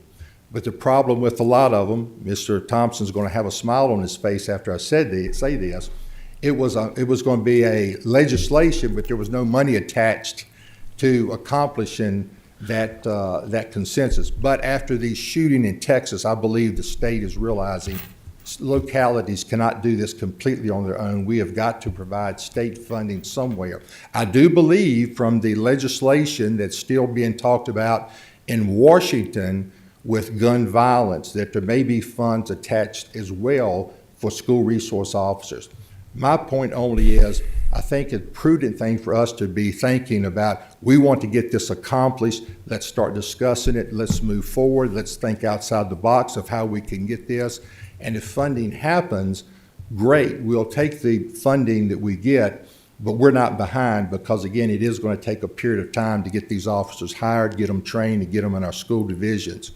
I will say this, come August, we will be doing everything within our power to make sure that we're in and out of those schools as much as we can to continue to keep our children as safe and have them think that. I think we did a survey, if I'm not mistaken, at the high school through our school resource officers talking about, do you feel safe in your school as far as it relates to doing your studies and interaction? And the survey showed that students are fearful of their safety, and they should not feel that way in their school system. Not that the school's not doing good things with what they're doing. Was just some of their answers because they are fearful, and what, like us, we see on TV and the news, and unfortunately, Virginia has had its share of these mass shootings. So, and I will say this too, after the shooting in Texas, Ms. Cobbs contacted us and was concerned about summer school. And we said, we will be there for summer school. And lo and behold, 2 weeks later, if you remember reading, there was a shooting outside a summer school camp outside Dallas, Texas. They had a resource officer on staff and was able to kill the offender outside before they made entry into the particular school. So again, it's sad news, sad commentary of where we are as a nation, but it's a reality we've got to face. If you have any questions, I'll be glad to answer any. Sheriff, how many school resource officers do you have? We currently have 3 assigned to our school. We have 2 at the high school and we have 1 at the middle school. 3. 3. Thank you. And they are through grant. That, and I will say, out of the $22.5 million, the state is waiving the matching fund of whoever selected those 208 officers. They're waiving the first year match. The resource officers that we have that you all graciously approved several years back, there was a match. Now, unfortunately, our time is getting close to where the attrition, we're going to have to pick those 3 resource officers into our full budget because we've had that grant now going on. How many years we have left?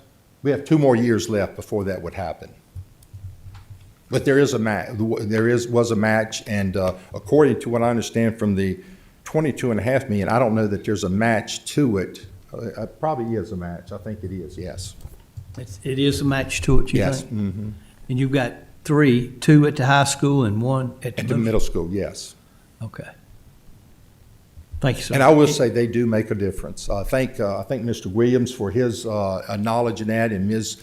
Dr. Cobbs, as well as I talk with Mr. Crutchfield, the principal, quite often, and our school resource officers. And not only is it developed, as we always would hope it would, that continued relationship between law enforcement and students, that is positive by any realm. But I think, and even from her staff, or Mr. Crutchfield's staff and all the principals, that relationship, and just for the fact of the safety, it's quite an acknowledgement that it is working good. Okay. Is there any more questions for the sheriff? Sheriff, I really appreciate you coming up here and saying what you did. Oh, could I say one thing before? I'm sorry, I apologize. I want to say this because there was questions, and not saying, I had a great relationship with Dr. Church as well. We got into a period when he was serving. I do believe that school shootings, some that to this magnitude of a Sandy Hook or whatever, and at times I think he spoke that he thought there could be readily better use of funds besides a school resource officer. I hate to put words if that's not exactly what he said. No, that's what he said. But I know that my meeting with Dr. Cobbs, and she and I met, and certainly she can speak, but she told me, and through our discussion, and acknowledged she is in full support of school resource officers in the schools. Okay. I'm sorry. Go ahead, Mr. Mitchell. So I'm sitting here taking deep breaths because having this discussion infuriates me. Last month, I called Chris. I said, I want the sheriff and Bernice and county staff to get together, bring it back to the table on what it's going to cost to put SROs in every school in this county. You remember my first year as a supervisor, I asked the same question. What's it cost to put them in every school? It was $750,000. I don't care what it costs, but the mere fact, and Jason, Bernice, I'm sorry if I offend you guys, everything you're doing in your school systems is great, but it don't mean a hill of beans when the man shows up with his assault rifles and he saws through the door and he comes in and starts shooting everybody. So I mentioned this my first year. Here we are, we have Uvalde happens, we're talking about it again. We're going to talk about it when we have another mass shooting and we still haven't done anything. Well, what if next time it's here? What if next time it's in Franklin County? You support it. You support it. So whose shoes does it fall at right now?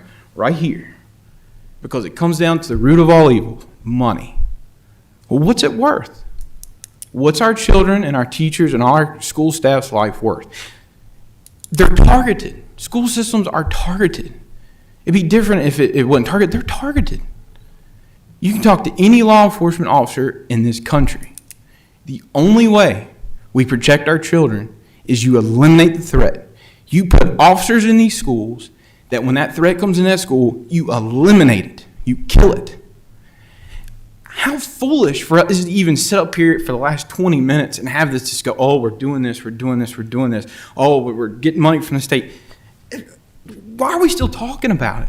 We know what we have to do. We've got to put an armed officer in every school in this county. And the two at the high school and the one at the middle school, that's not enough. So you look at all the elementary schools, how many is it, Bernice? 10? 12? 12? We need 15 SROs to fully protect the schools in this county. Y'all can blame it on me. If we got to raise taxes to fund putting SROs in our schools, you point the finger right here. I don't care what citizen in this county gets upset about it. Suck it up. It's our job. Right here, right now. School starts in August. It's June. We got one more meeting before kids come back to school to shit or get off the pot. Point blank. I'm tired of talking about it. We're going to wait till we have another mass shooting, and then we're going to be out here talking about it again. 208 for the whole state. Sherry, we'll be lucky to get one of those. How many counties is in the state? About 120 to 123. We'll be lucky to get one of those. I'm tired of talking about this. And y'all should be too, and if you're not, you should be ashamed of yourself. Enough's enough. We protect our children in this county. Who's with me? Come on. Do you think the politicians in Uvalde? Think about them. Do you want to be one of them? This is ridiculous. Tired of talking about it.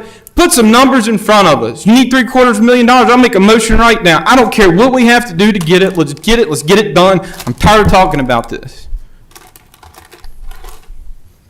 Who's with me, board? Come on. Let's go. Come on.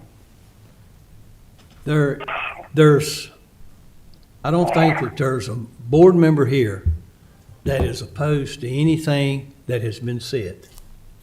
I'm tired of talking about it, Chairman. There's a lot of logistics that's got to be worked out. You got the right people in place to do it. Bernice supports it. Dr. Church didn't Mr. Mitchell, support I it. sat over here and was quiet the whole time you was. Well, Now, when you get through, I've got something to say. I'm done. I don't think that there's a member on this board at all that's against anything you said. But we've got to work this out. The school sits here.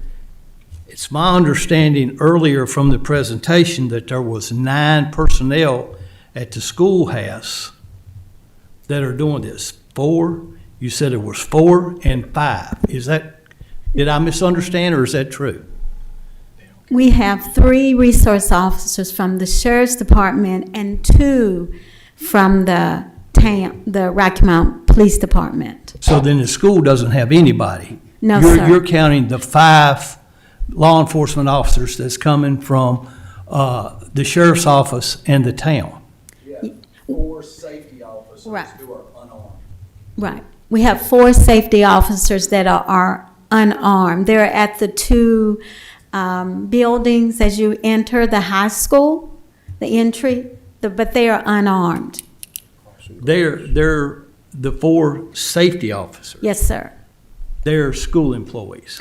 Yes, sir. Yes, yes, sir. And so we've got 5 school resource officers, 3 from the sheriff's department and 2 from the, From the town. Yes, sir. how many do we need? Now, see, I can ask let me finish. I can ask a catch-all question here. How many do we need to secure the safety of our children? And that can't be answered. But how many, in your estimation, do we need between the talks that you've had between you and your staff and the sheriff and his staff, and I hope the town of Rocky Mount staff has been included in these? How many do we need? Right now, we have 12 elementary schools that do not have a resource officer. So you're saying 12's how many we need? I'm saying 12. Would you agree? I do agree, but when you start talking logistical, as you said before, this question came up in our meeting just last week. And the question is, I have a resource officer assigned to every elementary. They call in sick. They've got court. Another issue comes up. My belief is, once I start at vacation, whatever, I cannot leave that school unmanned. So Okay. I will have to put a off-duty officer or transfer a deputy that's working that. Someone will have to be in that school the whole time that school and those children are there, because we will not face backlash because an officer, and I think this may have happened, could have happened to Valdi. They had school resource officers, but that resource officer was not there when this happened. And we cannot allow that to happen. So I just say that to say it gets a little bit broader too, in the fact there's got to be overtime funding and issues of looking at not only for the initial school resource officer himself, but how do we continue to make sure somebody is there if they're out for whatever reason they may be. So I think in regards to what Mr. Mitchell was talking about, nobody disagrees, but I think you folks need to have y'all's talk to come up with what you think is fair, reasonable, and equitable, and then bring that back to this board so that we can do our part. Okay. But you guys has got to quit talking about it and do it, and come back with what your proposal is that we can achieve or make the accomplishment that we're there, and that's to protect the students as best we can. Now, we all know this. We got to be realistic. I mean, 38 years in law enforcement, count my military time. Short of building a fort around the schools, and we even know that those are not guaranteed because they have been breached. But we can do a lot better than we have. But Mr. Mitchell's correct in what he's saying. We got to quit talking. We got to start doing it. So you guys has got to start having your meetings and coming back to staff, to Mr. Whitlow, with these proposals, and then it comes to the board, and we're going to have to do something. And we all know what that something is, and we got to quit talking about it, quit kicking the can down the road, and go. Now, how does the rest of the board feel about that? I agree with you 100%. We need to get moving because, as Mr. Mitchell said, and I feel the same way, the last thing any of us would want to face is if it happened here and we say, well, we were talking about it, or we were trying. We've got to make it happen. And you know, these kids are priceless. I'm a grandfather myself, and you know, we've got to do it. And so you tell us what we need. I agree with Chairman Thompson. You come up with the need, the numbers. You know, to cover 12 schools, you're probably going to need 14 or more officers because there's court, there's people sick, there's vacation, there's different things that pulls them around, training, different things.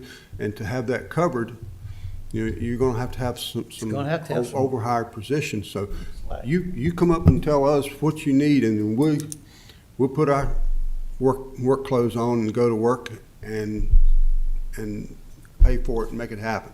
I will say this too, just if you have questions or concerns when you leave and you're thinking about this, we did discuss and talked a little bit more about certainly an SRO in every school would be there for primary duty is the security of that building, the safety of that building. But in doing that, then what does safety encompass? Safety could be coordinating to make sure the teachers' active shooter training, that it's occurring, the cop sync is always working, it's updated the way it needs to be, school doors are locked, if a lock's broke, it's fixed.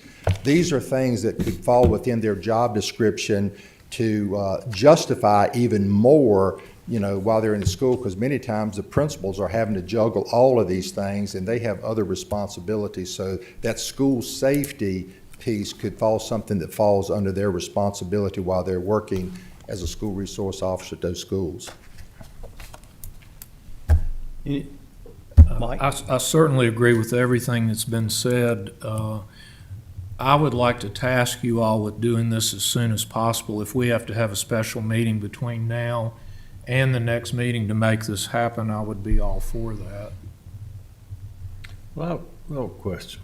Is this just for county schools? For Franklin County Schools. I know, but I'm talking about you have another school in Franklin County, which is Christian Heritage. So, we're gonna protect our kids, so we're gonna also offer them some type of protection? Well, Mr. Cundy, I understand what you're saying.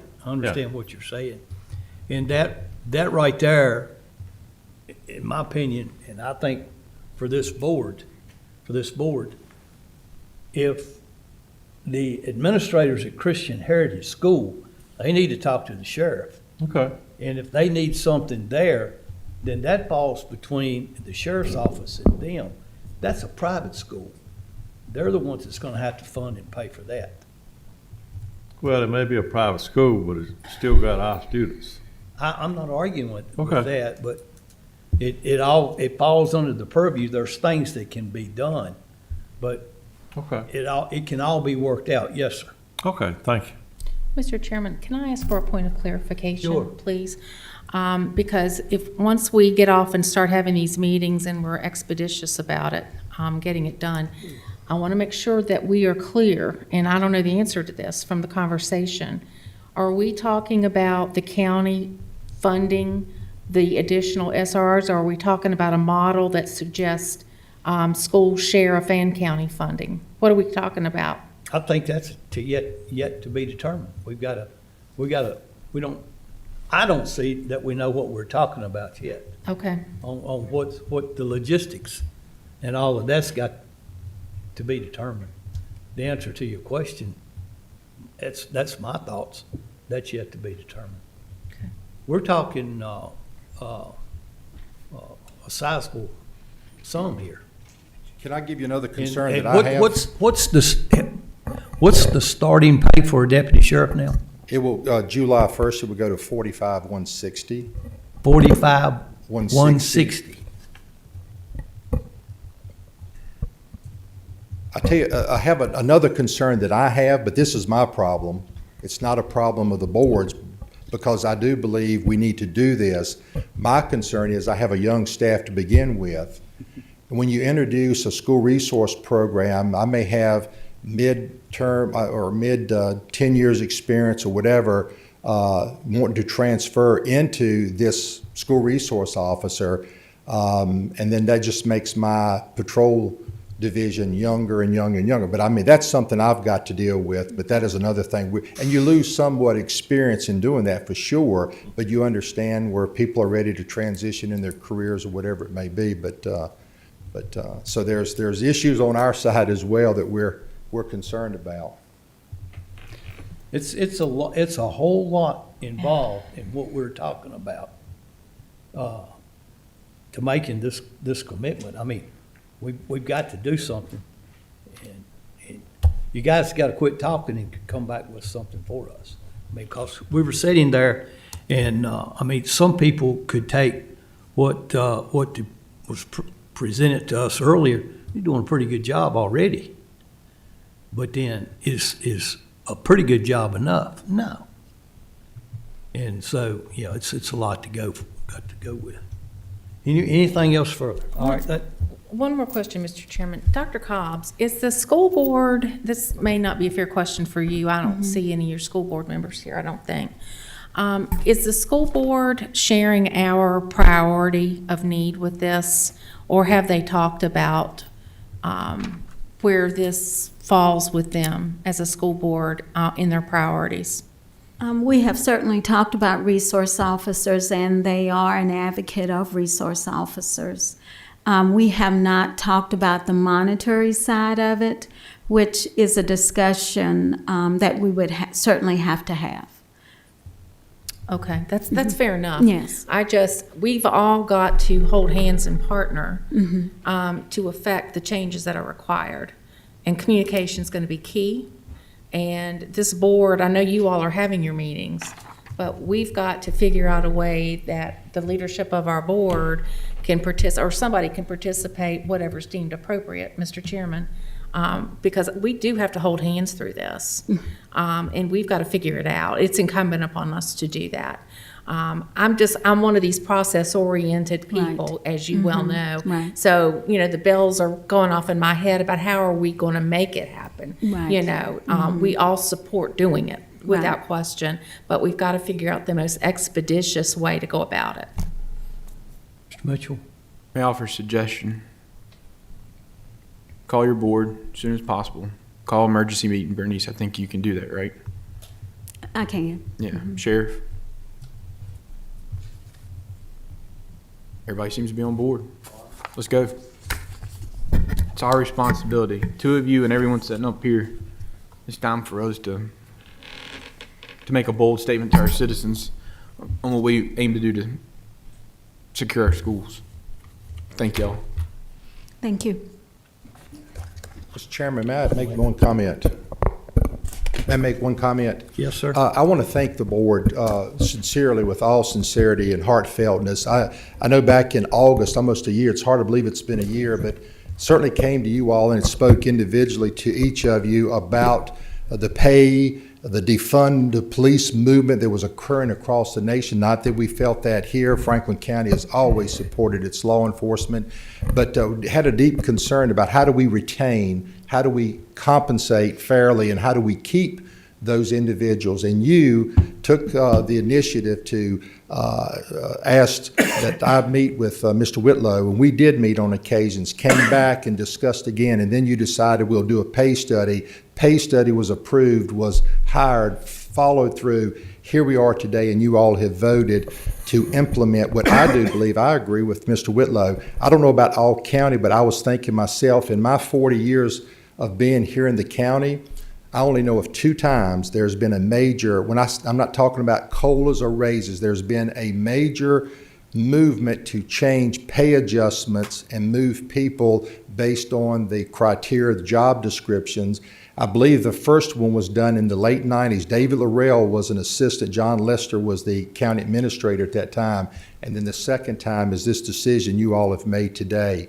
I think you have really, for all the county employees, but I can only speak for the sheriff's office, has solidified your commitment to the men and women who serve in law enforcement. And I think it's going to go a long ways for us to not only acknowledge the work they do, but to keep them in the positions, to retain them. And I know I echo what they would say, and I say it, thank you very much. Thank you for standing up for law and order in Franklin County and setting us and putting us at premier in the region of what we are as far as the pay is concerned. And I thank county staff for their hard work. They've worked very hard and diligently to get us here, but I just wanted you to know that. Thank you. Welcome. Madam Clerk, we're going to take a break, and on our papers it says we can reconvene in B75, but you've got a good connection with Mr. Leland Mitchell there. And he hasn't complained about not being able to hear, and I know that's a common question in the other room. Can we get that connection back in B75, or is it best to come here? I'm not sure what the connection is in B75. We'll have to use the Creston that's in there, and I know, like you said, in the past, we've had connection issues with that. I'm I'll have to ask Mr. Mitchell how he prefers us to call him back, if you would allow What do me y'all to. feel? I think we'd be best to come back in here because Mr. Mitchell has heard us and hadn't, and on the other, and they can't hear at all. So let's take our break and come back in here and do our meeting. And if you need to change something for the technology, bring it in here and we can get together with that. We certainly will. Congratulations. Oh, You and your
One of them's probably Brian's, and you could probably yank. Leland, can you hear me now? Leland, can you hear me now?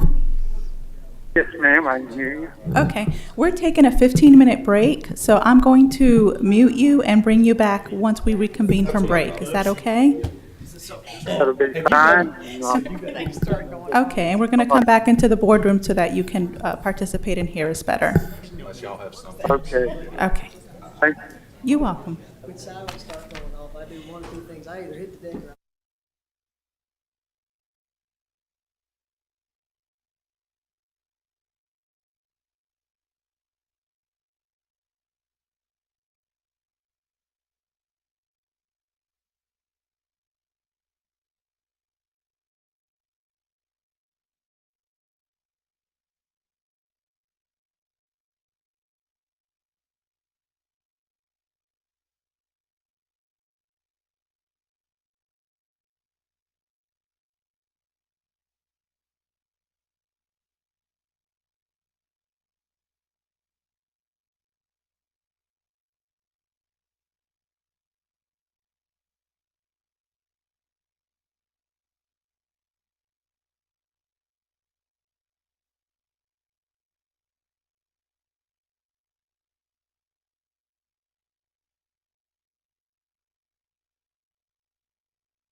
I'm sorry.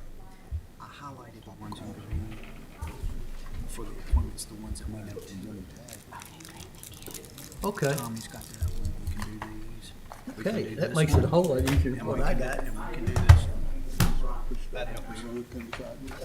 Makes it a whole lot easier than the way I got it. Every now and then. Hey, hey. I didn't see that guy. They didn't know we were talking. Yeah. Dude, that's. Oh, man. Did he live up there? Yeah, that's. There's no place for me to sign. Okay. I remember that. Do you want me to just write it on?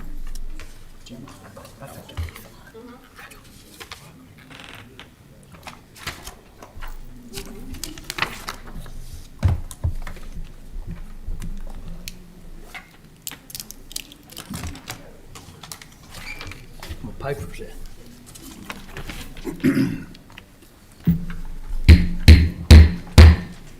We'll get our meeting started back. Good to have each and every one of you here tonight.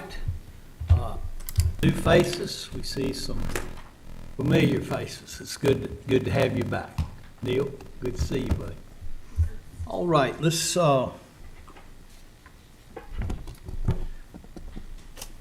went into the closed meeting for our closed session. Mr. Tatum's got something there that he needs to read. Okay, Mr. Chairman, I certify that only public business matters lawfully exempted from the open meeting requirements under the Virginia Freedom of Information Act were heard, discussed, or considered in the closed session to which this certification applies, and only such business matters as were identified in the motion by which this closed session was convened were heard, discussed, or considered in the meeting to which this certification applies. I need a second. Second? Madam Clerk, will you do a roll call vote, please? Yes, sir. Supervisor Leland Mitchell, Yes. Supervisor Mike Carter, Yes. Supervisor Tommy Cundiff, Yes. Supervisor Tim Tatum, Yes. Supervisor Lori Smith, Yes. Supervisor Ronald Mitchell, Yes. Chairman Thompson. Yes. All right, we've got several appointments here that we need to make, and we're going to have to do each one of them individually with a roll call vote.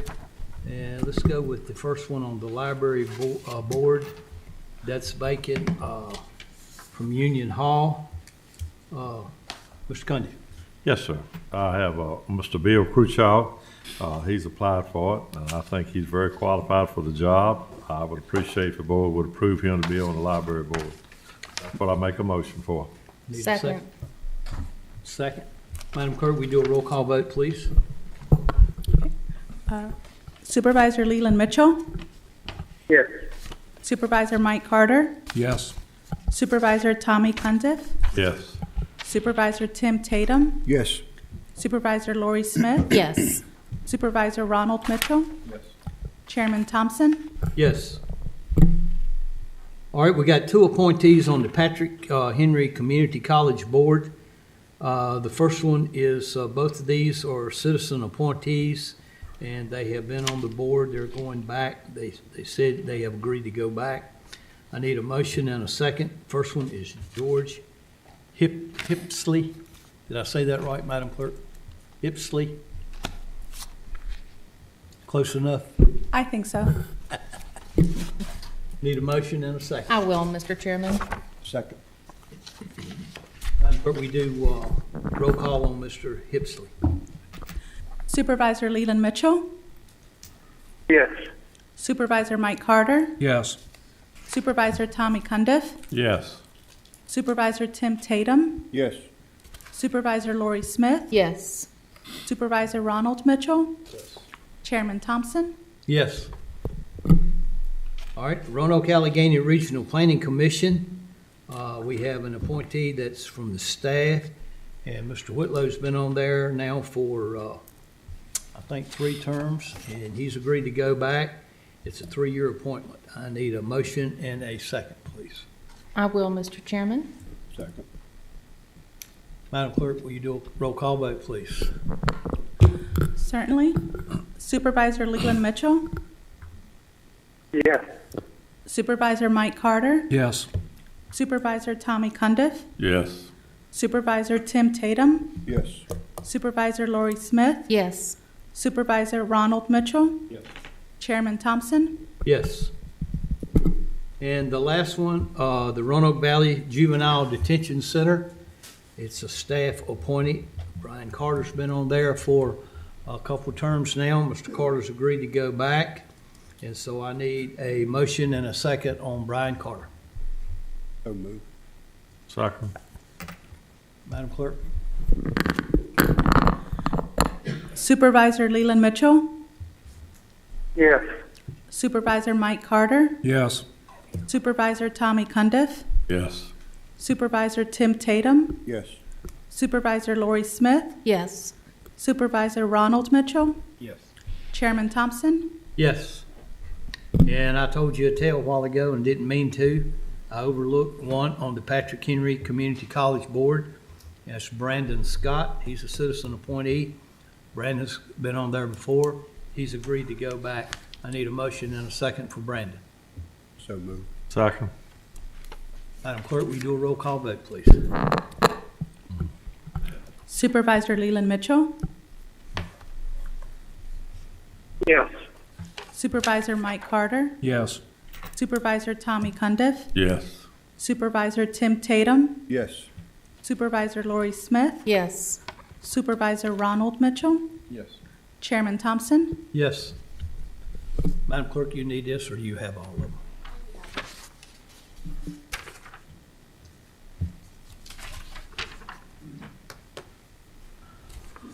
All right, we'll go into, we'll recess now for our previously advertised public hearings as followed. Lisa Cooper, Director of Planning, and Mr. Todd Daniels with VDOT Assistant Resident Engineer to present. The first one is Section 33.2, 331 Code of Virginia. This is for the 6-year secondary road improvements. Ms. Cooper. Todd's going to do it. Mr. Chairman, as you can probably tell, I'm not Ms. Cooper. I'll stand in for her. I can now. Okay. Oh, good to be back with you this evening. Good to have you back. Warm afternoon. As you I stated, didn't know you could drive after dark. well, I'm gonna You move get- on pretty you quick and done get quick. home before dark, right? Got about an hour to go to get home. As you mentioned, as you stated, we're here for the public hearing for the Franklin County FY 2023 through 2028 secondary 6-year plan. So much of this will be a repeat of what you heard at the work session as far as the description of the plan. But the secondary 6-year plan is updated annually based on funds allocated by our CTB, Commonwealth Transportation Board, to the counties across the Commonwealth for the purpose of performing construction work on the secondary roadway system. Our allocations for the out years, which would be FY 24 through 28, are based on the state revenue projections provided by the Department of Taxation. On May 17th, our staff met with the board in a work session for the secondary 6-year plan update. And after discussing several unpaved roads in the county, the board decided to add Novella Road, which is Route 635 off of Truman Hill, and a continuation of the next 0.75 miles of Webster Corner Road, which is Route 744. They will become priorities 5 and 6 in the plan, and the draft plan is in your packet. The current draft plan totals $2,161,985, of which $1.3 million and a little bit of change is unpaved road monies, and if you recall, can only be used on unpaved roads. The current plan has 5 rural rustic road projects, 3 countywide cost centers, and those cost centers are utilized for various activities that aren't related to a specific project, one of which is traffic services. And we typically allocate about $30,000 to that, and then that pays for new sign installations, such as speed limit signs or any new sign that goes up, and other traffic engineering related activities. 2 other projects in the plan are the Route 718 Colonial Turnpike Bridge over the Pig River, which is priority 1, That project is complete. It remains on the plan as a placeholder and basically awaiting financial closeout. So there's no work to be done. We just go through our accounting process. It will drop off the plan once everything is paid and closed out.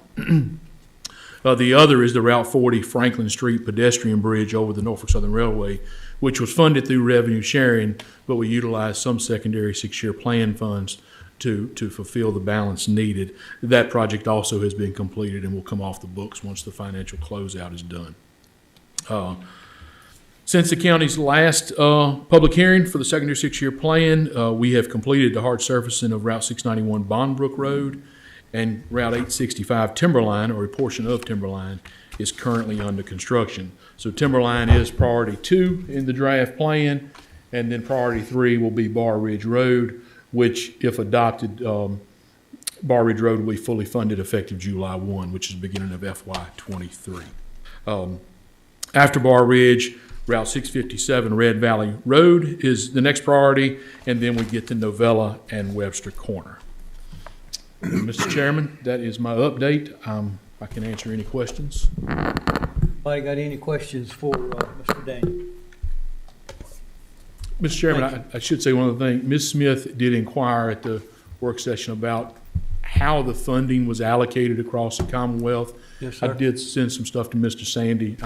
I'll assume that answered your question, Ms. Smith, or did you need some follow-up? Have we gotten that? Friday packet. It was, okay, I haven't finished reviewing that. I think it was a couple of weeks ago.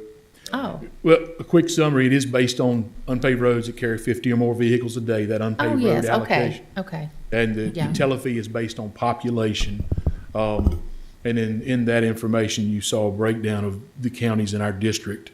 And not that I don't trust what we say, but I did the math on the tele fee based on population and ratios, and it's somewhere north of $2.50 per person. But if you look at population across our 12-county district, that ratio worked out. So that is solely based on population.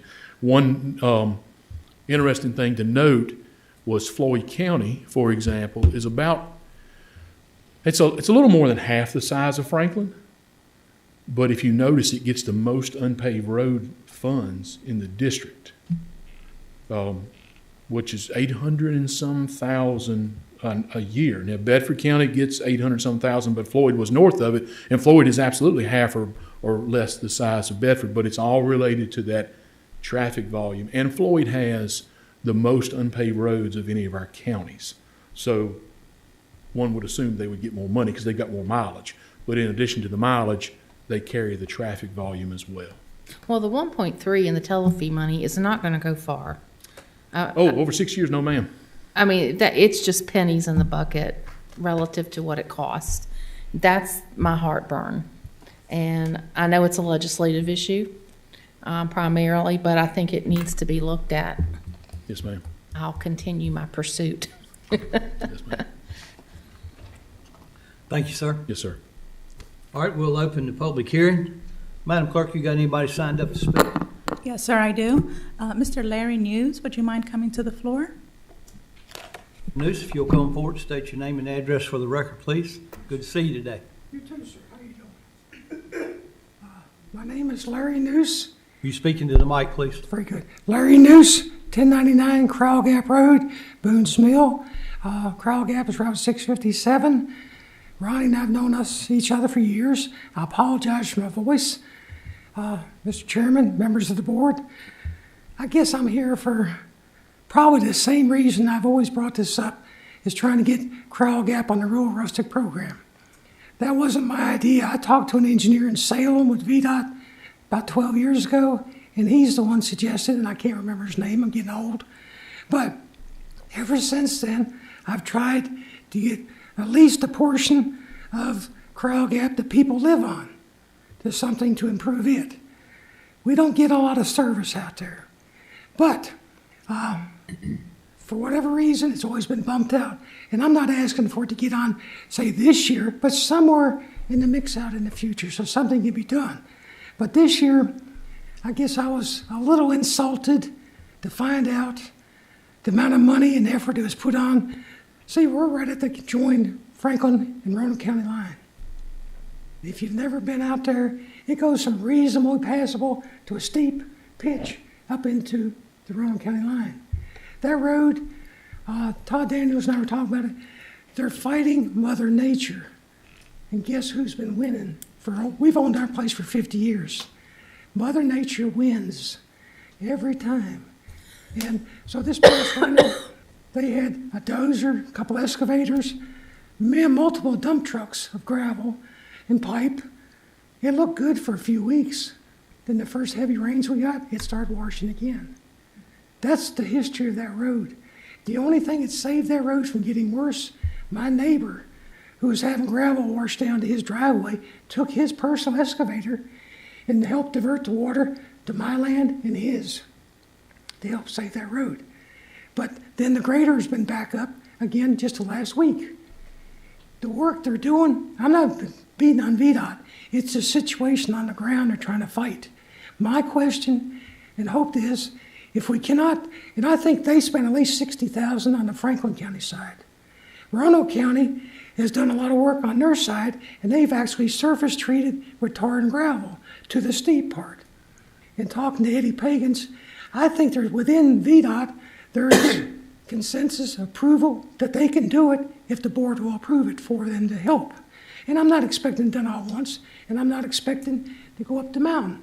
But where the people live, and we've got about 6 new families that moved in that community within the last 2 years, possibly 2 more in the future. And what I'm asking is, if it takes a little bit at a time, we're throwing money away a little bit at a time on that mountain. Most of that mountain is mine. I'm in favor of shutting it down. Don't waste any more money. Don't waste my money. Don't waste the taxpayers' money. Okay?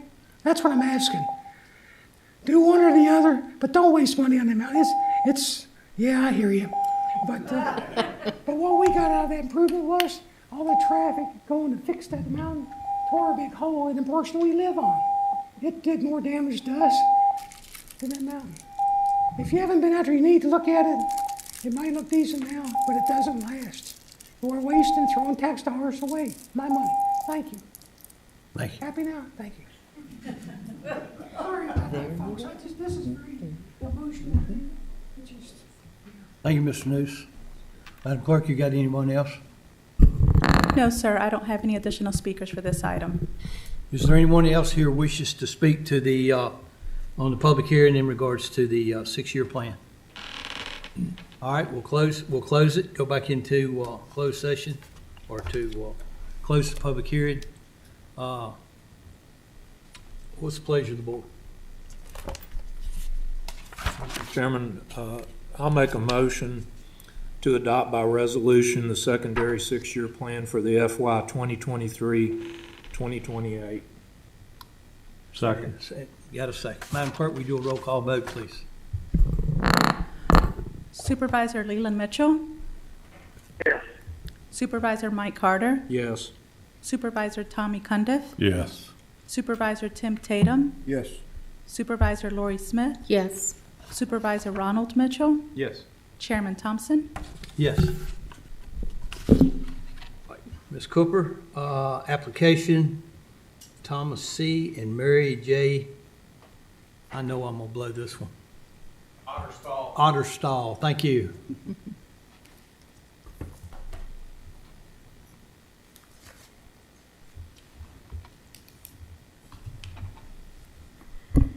Thank you, Mr. Chairman, members of the board. We're here for a special use permit for a short-term rental for the Otterstalls. It's at 550 Plybourne Lane in the Union Hall District. The future land use designation is low-density residential. Just a little background, the applicants purchased the property in February of 2021. The existing structure is a 2-story single-family residence that was built in '89 and has a total living area of 2,424 square feet. The structure consists of 3 bedrooms and 2 full baths. However, during research, we found out that their septic system is only for a 2-bedroom. The applicants do not reside on the property full-time. The nearby parcels are a mix of other single-family residents, wooded and/or vacant lots. It's zoned A1, and the closest home to the short-term rental is approximately 750 feet. It is located in a new subdivision, Lakeside Farms. This is the first house in there in Lakeside Farms. This is a concept plan of the property. You can see this is the property, lot 80, the existing home. It's located next to the boathouse recreation area for the subdivision. And this is an existing building in the common area. I think could be restrooms now. This is the vicinity map. This is an aerial view of the property highlighted in the blue. And you can see the house right here. This is that community dock that I was talking about for the subdivision. They have a small beached area and then the restrooms. This is your zoning map. The gray color area is A1. You have a little bit of RC1 over here, and you have the green is your R1 residential. Your land use map is low density residential for your future land use. Just a little staff background.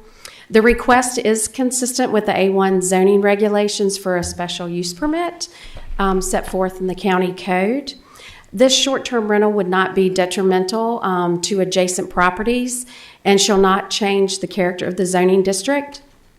This house sits next to the community dock for the entire subdivision, and it also has a small beach area. The short-term rental will probably not have as much effect as if you have large gatherings in this community area. There was one public comment at the Planning Commission meeting. The person spoke in favor of the request. The Planning Commission does recommend by 7-0 votes 7 conditions, and I'll summarize them. The first is the special use permit will be for this dwelling unit only. If there is another unit put on the property for some reason or another, it would have to come back through the process. They will be required to meet all regulations in Section 25-138 and Section 5.572 of the Franklin County Code. The owner shall show proof of a liability insurance of $1 million. The owner shall register the short-term rentals with our Granicus host compliance site, and the short-term rental shall not be in operation until after it has been registered, the inspections have been done on the property, and the property is compliant with all county codes. Prior to the short-term rental being rented, the VDH, they'll have to supply the septic permit for this dwelling. As I stated before, we found out that the septic system was only for 2 bedrooms, so that will limit them to 4 adults. If they would like to increase it to 6, they will have to get another occupancy permit from VDH to allow it to be a 3-bedroom. Also, on their concept plan and application, they said something about a small sign. That sign would have to be approved by the zoning administrator prior to erecting. And I would be glad to answer any questions. Anyone got any questions for Ms. Cooper? One quick question, Lisa, if I may. Sure. Going back to the slide with the rendering of the property down on the water, there, the one, go too forward. Too forward? There you go. Yes. All right, there to the right of the property identification, that area right there, is that the community dock? That's the community dock. Now, right are there here. living quarters down there? No. What is down there, y'all? Actually, the Board of Supervisors approved it for a special use permit for the community dock for the subdivision. And when Planning Commission went out there, there is a gathering area. There is a place where you could tie a couple of boats up. looks like a little bar area, like for the subdivision to have get-togethers. I'm not sure how the HOA is going to operate it. And then I know there is a small beach area here that can be used, and then there's bathhouses. I was just asking because of the project boundary and any infringement, that we would be considering or asked to consider as a result in conflict with the project boundary. So Okay. it doesn't sound like there are none. No, I don't think so. Any more questions? Thank you, ma'am. All right, we'll open the public hearing. Madam Clerk, you got anybody signed up? Applicant is here to speak. Ma'am? I think the applicant is here to speak. Okay. Applicants can come forward.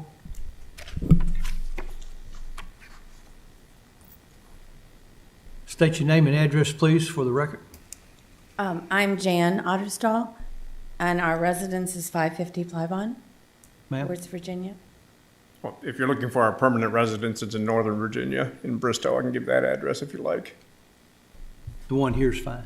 Okay, then 550 Plybon in West Virginia. My name is Chris Otterstall. You probably have it as Thomas C. Otterstall. Yes, Our sir. parents played the same joke, made us use our middle names. I think the planning commission stated it out pretty much that we're planning to do. We bought the house, opted to use it for our own personal use, realized we're down here maybe a weekend a month, and thought renting it out to get extra income when we retire soon would probably be a good use of it, both for that and for retirement reasons. So we saw the requirements. We plan to follow them and hopefully be able to get extra revenue when we get everything done. Okay. Anybody got any questions for these folks? I have one, I'm sorry, Mr. Oh, Crandall. go ahead. Just a quick question. With you all living out of the area, what are your plans for contingency, emergencies, or contacts should something arise with a short, pardon? We would hire an agency down here to do it for Okay. us, yeah. Okay, Yeah. thank you. Sure. No, I just, talking about the septic tank, y'all plan on updating the septic tank so you can have 2 more people in? Probably. Right now, you're gonna have 4. Correct. You Yeah. you We're gonna can't have eliminate- 6, but, I mean, you already have plans to update the septic tank? If we get approved, we will, yes. Okay, okay. So, but we're definitely looking at that, and we think it's probably gonna be worth it, so. I appreciate it. we Thank will. you. Thank you. Anything? I just have a suggestion for them. When you're calling to get work, everybody around here refers to it as Plybon, not Plybon. So it might be a little easier to get people to Plybon, find you. okay. Plybon? Plybon, yeah. That's All the right, family thank you. name around here. Appreciate it. Sure. Welcome. Any more questions? Thank you, folks. Thanks. Thanks. Madam Clerk, you got anyone signed up? No, sir, I have no additional speakers for this item. Is there anyone here wishing to speak to the property located at 550 Plybin Lane? All right, seeing none, we'll go back into close the public hearing. What's the pleasure of the board? Mr. Chairman, I'd like to make a motion. All right, sir.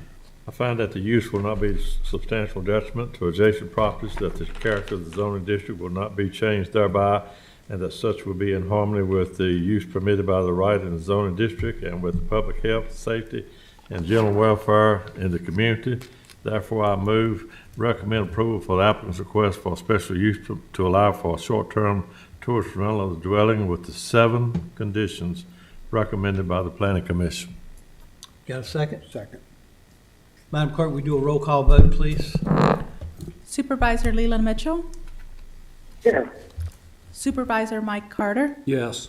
Supervisor Tommy Cundiff? Yes. Supervisor Tim Tatum? Yes. Supervisor Lori Smith? Yes. Supervisor Ronald Mitchell? Yes. Chairman Thompson? Yes. Thank you. All right, Ms. Cooper. Application for special use permit by Appalachian Power Company. We're going to do these one at a time, correct? Yes, I think that would be easier the way that we have the PowerPoint presentation, Okay, but we'll be skipping over some of the maps. all right. 'Cause Appalachian Power, as you know, has a campground called Camp Kilowatt. Basically, they are coming to you today for 3 special use permits. This is the first one. This one is for, they have a legal non-conforming private campground that has been there since the 60s, and they would like to build a larger bathhouse.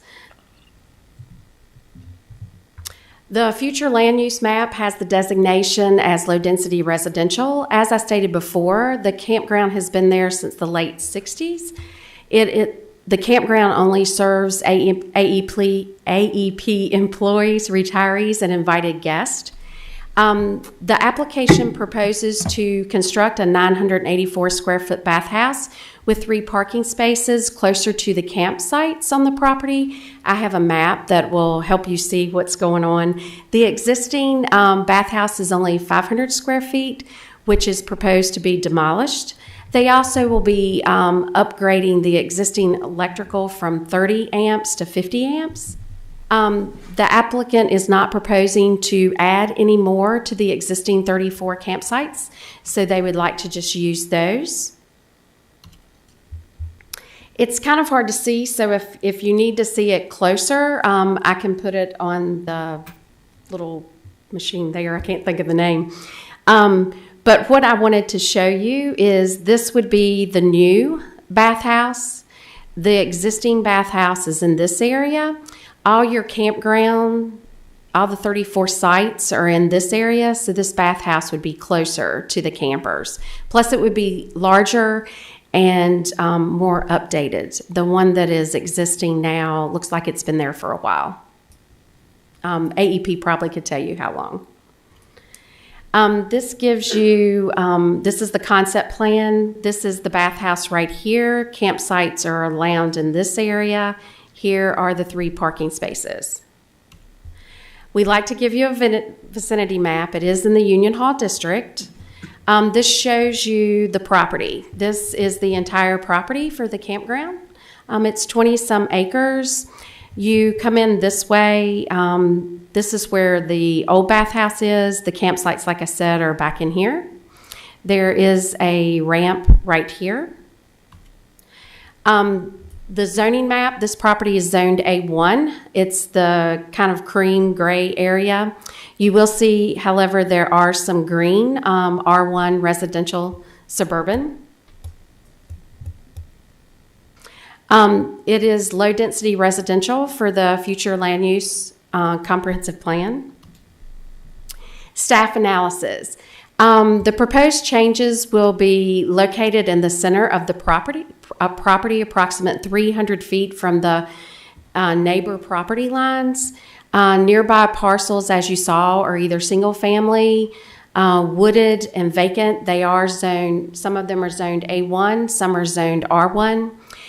Staff concludes that the proposed use will not be substantially detrimental to the adjacent properties, nor will it change the character of the zoning district and how this property has been used in the past.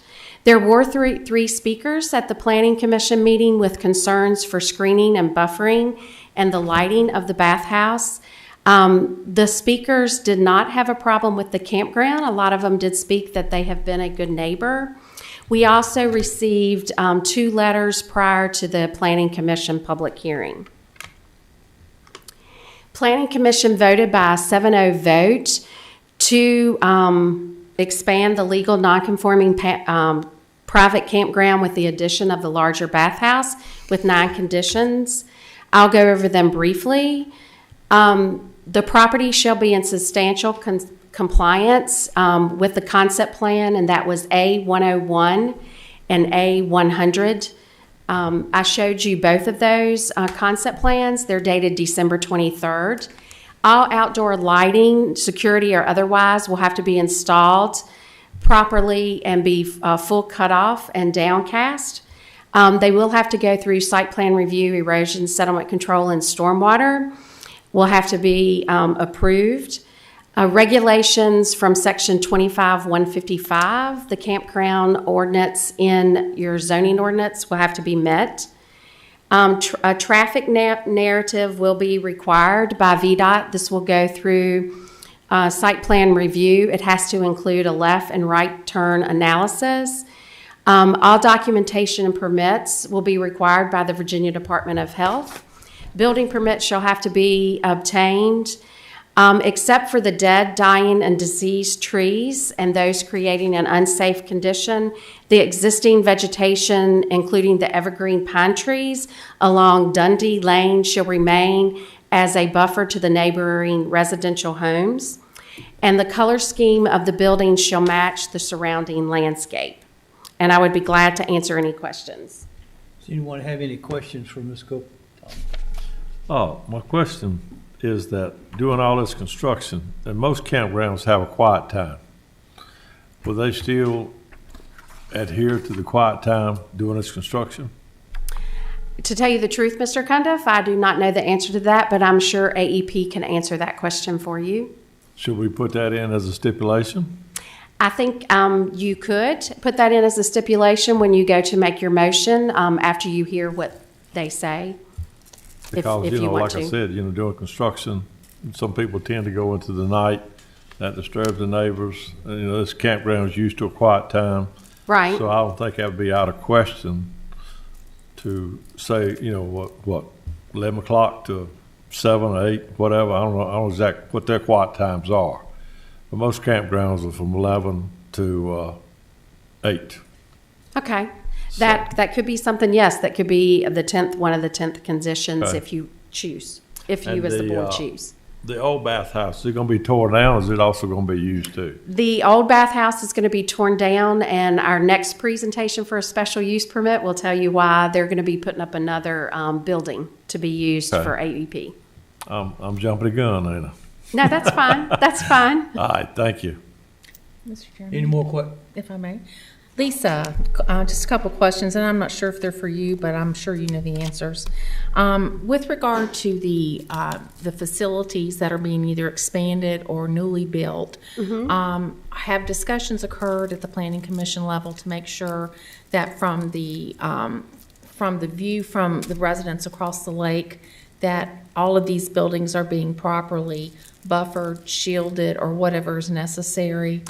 I think you will see the further we go into the presentation, there has been, there was some amendments to staff's original, conditions that they had, that the Planning Commission were concerned. You can see one of the last condition that was made about the building being tied in with the landscape, the color of the landscape. That was one. Of course, the downcasting of the lighting is obviously from the zoning ordinance, but you'll notice, especially for the boathouse, the boat storage area when we get there, of the amount of landscaping that the Planning Commission is trying to make sure that it is, buffered as much as it can be from the residents. Yeah, I'm mainly interested in really the storage area, the maintenance building, and all of that when we get to that. Right, and it's the last SUP. So one more question. In the review of the application, are we satisfied? Are the uses of that property going to remain the same, or has the scope changed? The use of the campground will remain the same. Some of the scope has changed, but it'll only be for AEP employees when we get to the new building that's going to be constructed. There is a condition that it will be used for the debris management staff, but it also can be used for the Smith Mountain Lake. I'll have to get the correct wording. But the people, Neil's staff, that if they're in the area, they would be able to go in to use the offices. But is there going to be any debris offloaded on this property? No. From the barge? It's, okay. And we can get into that, but no, I'm I do not jumping think ahead. so. Mr. Cundiff and I are just anxious. Maybe I should have done it all in one. Thank you, Lisa. Okay. Mr. Chairman?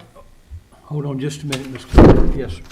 I'll just add, since we're just talking about the bathhouse, we got this letter from concerned citizens, the lights. I think that's very important.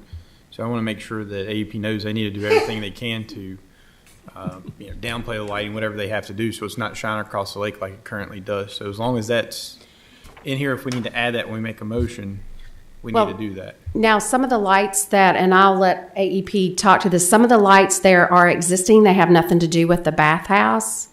It has nothing to do, they're not, the project is not being changed. Now, if those are some of the lights that the board wants to be changed to downcasting, then that might be a discussion that needs to be had. Yeah, I'm just talking about they're tearing the old one down. We're just talking about the new one. I want the new one to have the lights that. Yes. Yeah. They have to for the regulations in the zoning ordinance. Any more questions in regards to the bathhouse? All right, let's do it this way, I think, to save confusion and everything. Let's go to the next one, and Sure. then we'll vote on them separately, and then we'll Sure. do the public hearing all separately and get all of it out there. So let's go to the next one. And I'm sure AEP would Attachment like that number too. 12. They can talk We'll about bring them. We'll bring them up. They'll get to talk. The next special use permit is to allow for the construction of a maintenance and office facility on this property. Again, the future land use map is low-density residential. The purpose of this facility will be owned and operated and used by AEP and will support the services of the crew that remove the debris and keep the lake clear of swimming hazards. The proposed structure will be 6,171 square feet with 8 parking spaces located close to the building, and the building is going to be constructed where the existing bathhouse is. The main area of the structure will be 3,841 square feet of this building will be used for repairing and servicing company-owned boats, as well as for the storage of tools and other equipment associated with the AEP's debris management plan or employees. There will be 8 Appalachian employees using this facility, but as I said, the Neil's group with Smith Mountain Lake, let me get you the correct wording. I'm sorry, excuse me. Also, the Smith Mountain Lake offices and crews, let's see. Pardon me. Neil, what do you call your group, the Smith Mountain Lake? Shoreline management.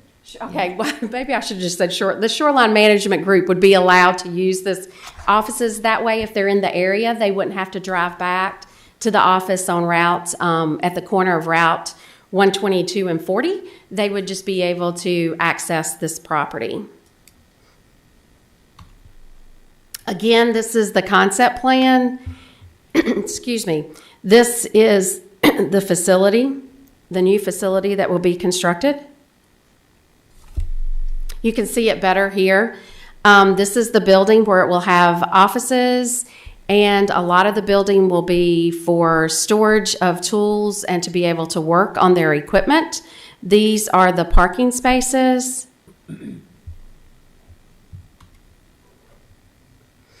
This Planning Commission did ask some questions, so we did put this in here for you to look at. This shows how the building should be constructed with the shop area, and it's kind of hard to see, but different mechanical rooms, and then the offices, and there'll be cubicles. I don't know if y'all were interested. This was in your packet, just showing of what the outside of the building would look at with the bays and the office. The vicinity map, we've been over these. I'm not sure that we need to do that. Staff analysis, this structure will be approximately 250 feet from the nearest property line. The property consists of dense wooded areas to the north and the south and shares the peninsula on which it sits with several single-family residence lots to the east. You will notice that it is an open area where the dock is located. Staff, however, does conclude that the proposed use would not be detrimental to the adjoining property owners and would not change the character of the zoning district. There were 4 speakers for this petition. Their concerns were over the entire project, the volume of traffic, the number of boats, lighting, the size of the facility, noise, etc. Once again, the speakers did not have a problem with the campground, and staff received several inquiries and 2 letters before the Planning Commission public hearing. Your Planning Commission voted to approve the SUP, a 7-0 vote. And I apologize, there is a typo in the PowerPoint. It is for the facility, not for the private campground. It is for the maintenance facility. It would have to be built substantial conformance to the concept plan. The office and maintenance facility will only be accessed by AEP Lake Debris Management staff, and then involved in the operation and maintenance of the Smith Mountain Lake Pump Storage Project. That's what I was trying to remember. When unoccupied, the office and maintenance facility shall remain locked and secure. The outdoor lighting will have to be full cutoff and downcast. Again, they have to do site plan review. They have to do a traffic narrative. They have to meet anything with VDH dealing with the septic. They have to get building permits. And the Planning Commission thought that the color scheme of the building should match the surrounding landscape. You want me to continue? Any questions in regards to the office and the maintenance facility? I have a question. Yes, sir. On the maintenance building and everything, what is going to be the hours? The crew will be there. I mean, are they from like 8 to 4, 5, or 8 to 6, or? I don't think they said in their application, but I'm assuming it would be normal business hours unless there was an emergency. Okay.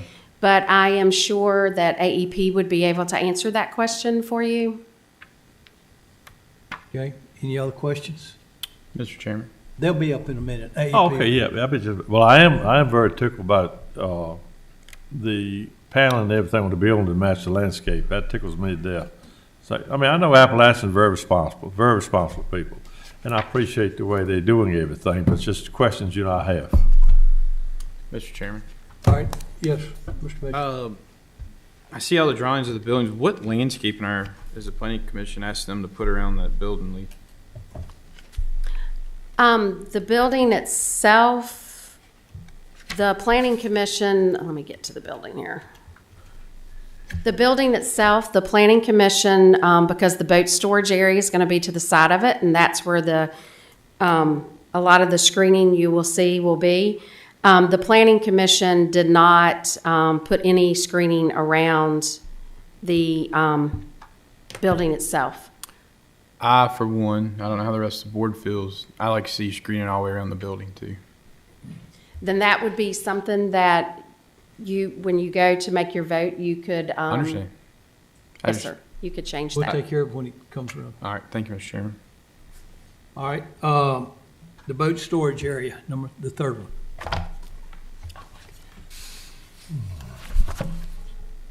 Okay, AEP would like to have an SUP to allow a boat storage area on the same property. Basically, the proposed area for the boat storage is 11,250 square feet, which is about a 75 by 150, and will be used to store boats that AEP owns and trailers and associated equipment that the debris management team uses. The area will be fenced and secure and will consist of a gravel surface. The boat storage area is intended to work in concert with the proposed maintenance building, where approved boats and associated equipment can be stored safely. The proposed facility will be owned and operated by AEP and will support, as I said before, the remove of debris from the lake. In accordance to Section 25-175, boat storages are allowed in the A1 district by special use permit. It's the same concept plan. However, this gray area is the boat storage area, and you can see it here. I do know when we get to the Planning Commission's recommendation, it's going to be screening right here. The lake is down here, screening right here to in here. Staff analysis, once again, this area is wooded and it is surrounded by some single-family dwellings, wood or vacant lots. Again, they're zoned A1 and R1 residential. The property consists of dense wooded areas on the north and south sides of the property. Single-family dwellings to the east. Once again, staff concludes that the proposed use would not be substantial detriment to adjacent properties and would not change the character of the zoning district. Once again, there were 4 speakers at the meeting. Their same concerns for the boat storage was the entire project itself, the volume of traffic, the number of votes, the lighting, the size of the facility, the side of the storage area. But the speakers, once again, do not have problems with the campground. We did have several inquiries and 2 letters sent prior to the Planning Commission hearing. The Planning Commission did vote to approve with a 7-0 vote with 6 conditions, the same substantial conformance to the concept plan. The boat storage area shall only be used for company-owned boats, boat trailers, or other equipment associated with the debris removal or operation and maintenance of the Smith Mountain Lake pump storage. No personal boats, boat trailers, or other watercraft or equipment shall be prohibited. In other words, nobody in the campground would be able to park their boats and store them in this facility. The boat storage area shall be screened on all sides with an opaque fence and shall be screened on the southwest, southeast, and northwest sides with vegetation screening, and it will include evergreens in that screening. The fence shall remain locked when the boat storage area is unoccupied. Outdoor lighting, again, would have to be full cutoff and downcast. Again, site plan, erosion settlement control, stormwater measures would have to be met, and VDOT would still require the traffic narrative. And I would be glad to answer any questions. Anybody got any questions for Ms. Cooper in regard to the boat storage area? The screening around the boat storage, what are our requirements for the screening? I don't see any specific requirements. Let me get my zoning ordinance. All right.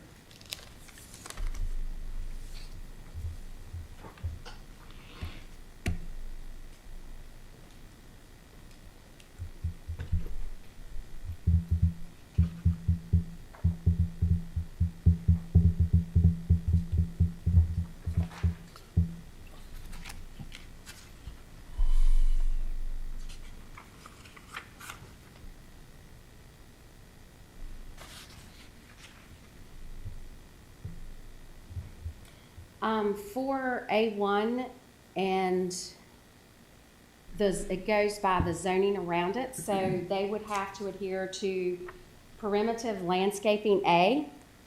So at least 1 small tree for every 50 linear feet and 1 evergreen tree for every 50 linear feet shall be planted within the required landscape. At least 1 shrub for every 25 linear feet shall be planted within the required yard and setback area. Low shrubs and ground covers shall be dispersed within the required yards and setbacks, and the required landscaping yards shall be sufficient to accommodate the required landscaping treatment defined herein. And our ordinance gives a list of the different types of trees that we require, and during the site plan review, they will have to submit a landscape plan for especially the boat storage area, and then if there's landscaping around the maintenance facility, they would have to, that would be part of the landscape plan too, that would have to be approved by the planning department.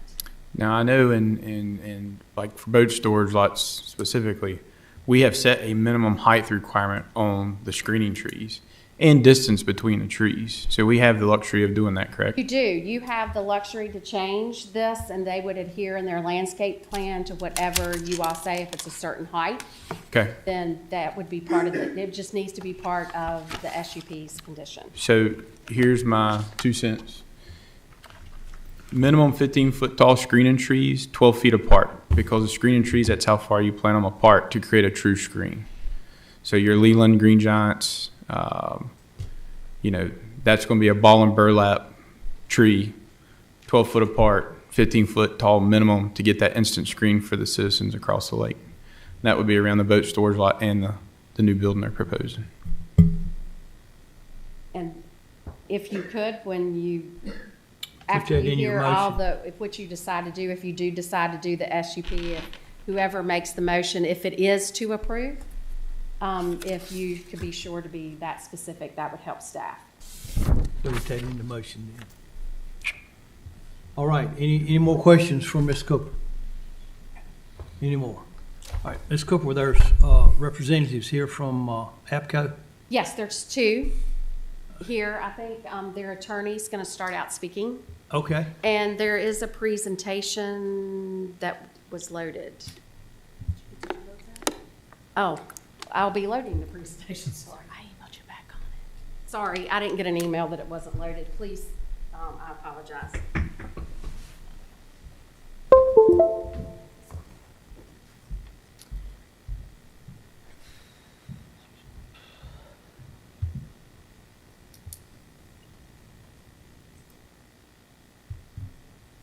Must be this one. I did. The second file down, the cursor to the right, please. This one? To the right, you've got a list of file names, the second name. This one? FCBOS. Sorry. Thank you. Sorry for the delay. Mr. Chairman, members of the board, my name is Matt Pritz. I'm an attorney with Woods Rogers. I represent Appalachian Power Company, and I'm here to present these three special use permit applications. I appreciate you allowing her to explain them all at the same time. I think this will help, and I'll try to answer your questions as we go through. Let's see if I can go through this. As you can see from the Mr. Pritz, will you speak into the mic, please? Okay, I'm there sorry. You go. As you can see from the PowerPoint,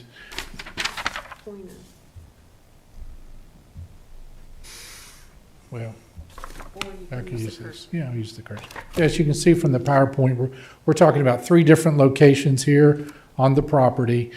The bathhouse we're proposing to move the bathhouse from the middle location here over to this location here, which would move it closer to the campsites and would actually bring it in compliance with the Virginia Department of Health regulations, which say that the campsite's bathhouse should only be so many feet away from the campsites. This bathhouse was built many, many years before those regulations were put in place. The bathhouse is going to be enlarged a little bit from 500 square feet to a little bit under 1,000 square feet. The Camp Kilowatt, as you heard, is a private campground. It's only used by Appalachian employees or their guests, retirees, those type of people that have been there, and it's been in use for over 50 years. If you look at the way the land is configured here, there's Doty Lane runs up the middle of the peninsula, and then so you've got all these properties on the right side of Doty Lane, which are waterfront lots, and all those houses face the water and to maximize the view of the water. And the way the land goes, the land is at the highest at Doty Lane, falls off towards the water where those houses are located, and then falls off towards the campground. So these houses really don't have much of any view towards the campground. These people on the right side of Doty Lane.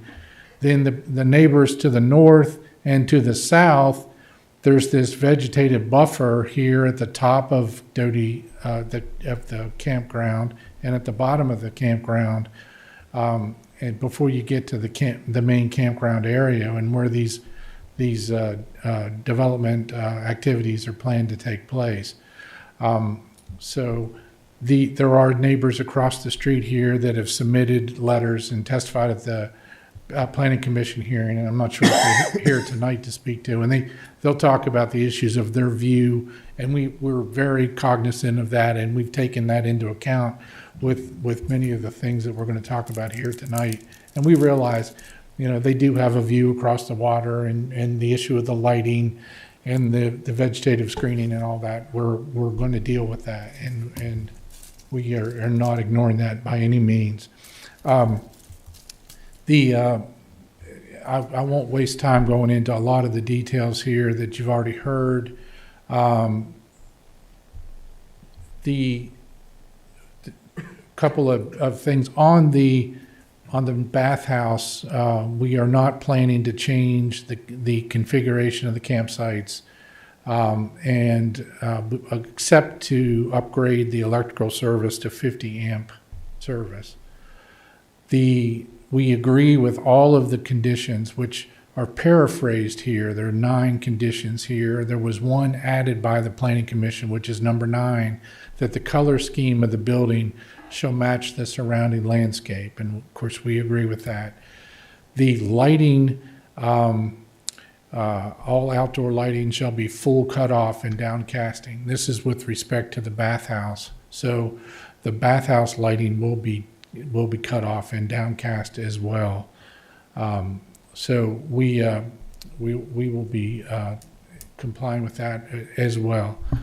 Now, when we get to the maintenance building and office facility here, it's proposed that the bathhouse, if you accept the special use permit to move the bathhouse and accept the special use permit to allow the maintenance building, that it would be built at this location. Just a little bit of background. As you know, Appalachian Power Company is the licensee for the Smith Mountain Lake. They've got their license through the Federal Energy Regulatory Commission, and they've got obligations to take care of the debris in the lake, which is a very important duty that they have, and it's very expensive, and they spend a lot of money taking care of debris. What they plan to do is have their debris management office here and a shop on the other half where they can repair their boat or repair, if they've got chainsaws that are broken when they have to cut up the debris out on the barge, those types of things, and then they can fix those in the shop. They do not plan to do any kind of debris offloading at this site. Okay, it's not going to be a debris offloading site. It's going to be a place where the debris workers, and there's 8 of them, they can come here in the morning, although they won't all necessarily do it, but they can report here in the morning. They can have their morning staff meeting. They can plan their day. And then the ones that will be working in the maintenance shop can work in the maintenance shop. The ones that will be going out on the boat, and they'll have a boat that'll be parked on the dock. They have one boat primarily that they use at this point. They get in the boat and they go out to wherever the debris operations are going on in the lake. And as you know, it's a huge lake. And the contractors are out there doing the debris work. They go with the boat to see how the debris work is going, and they're out there.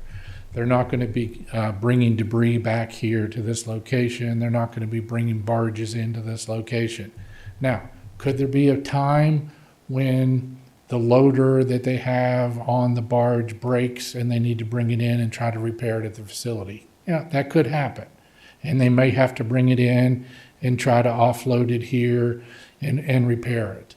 But, I mean, that is not the normal course. It would be an unusual thing to happen, but it could happen, and I don't want to misrepresent that would never happen. But the normal thing would be that they would get in a boat in the morning and off they would go.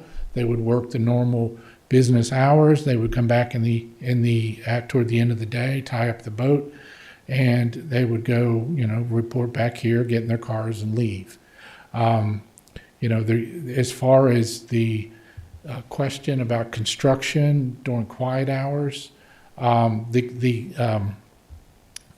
quiet hours for the I thought there was a picture of the sign of the quiet hours.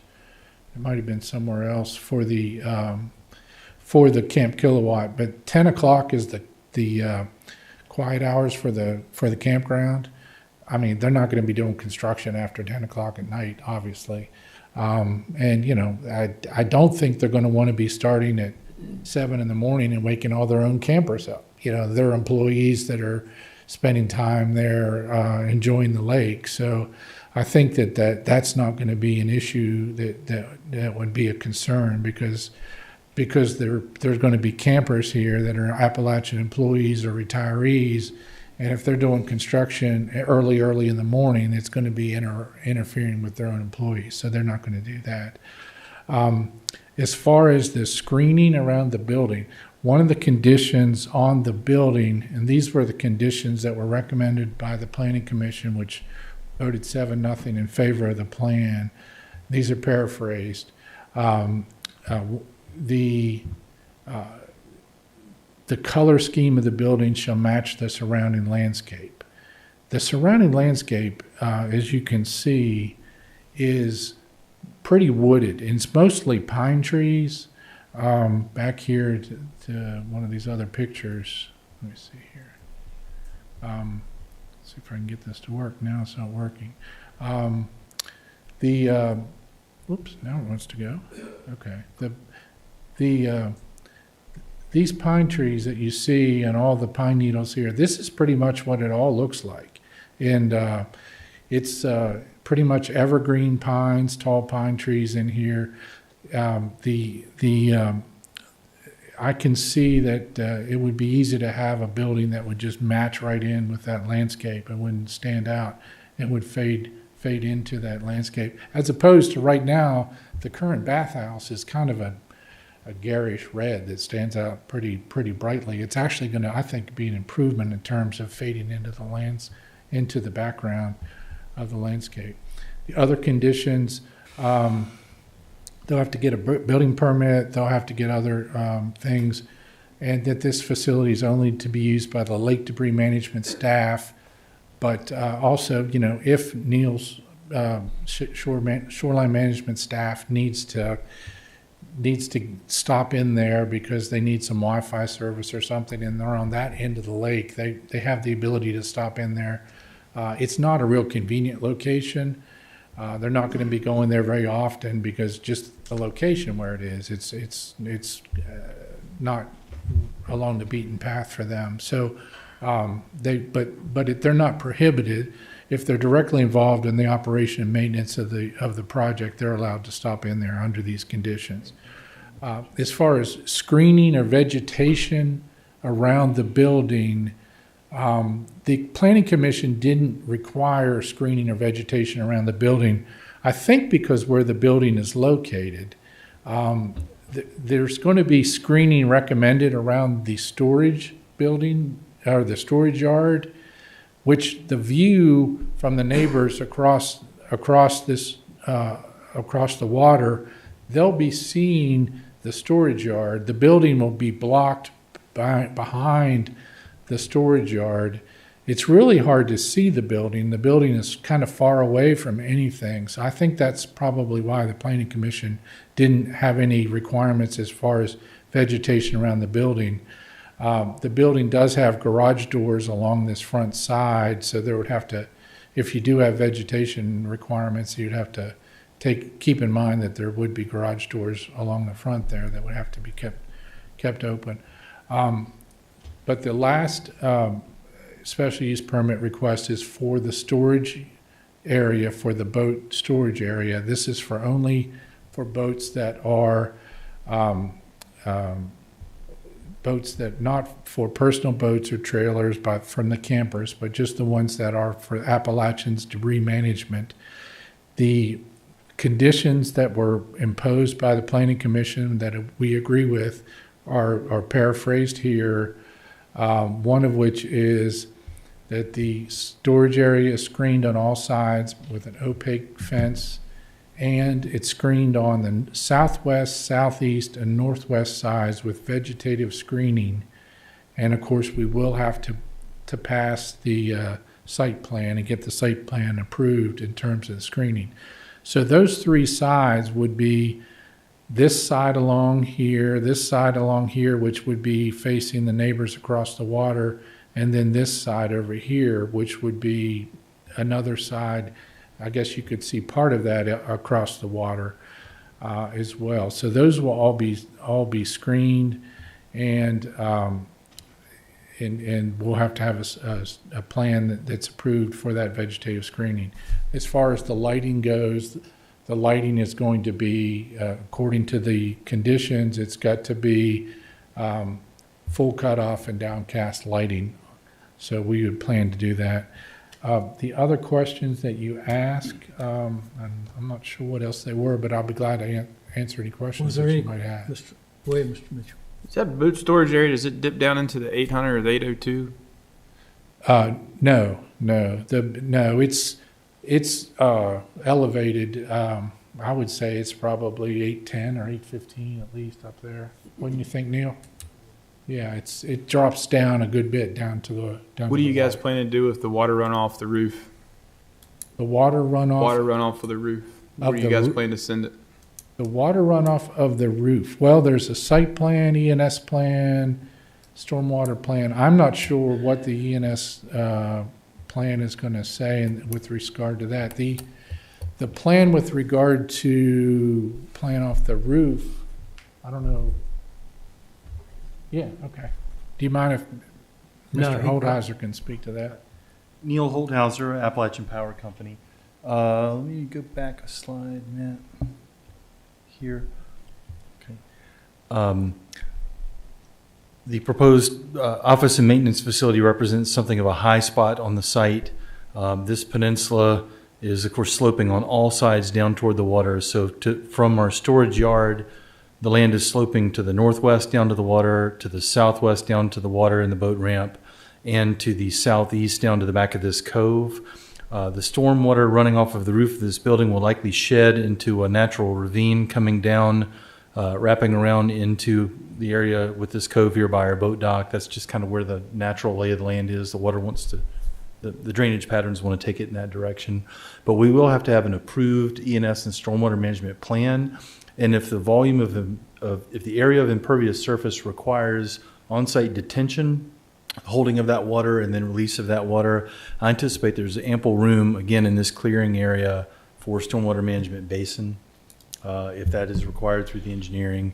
And I would imagine that watershed would run in a north-northwest fashion from the office and maintenance building. I know you guys are really strict on filtering the water get into lakes. I expect y'all to adhere to the same rules. So wherever that water goes, water quality and water quantity, of course, would be managed.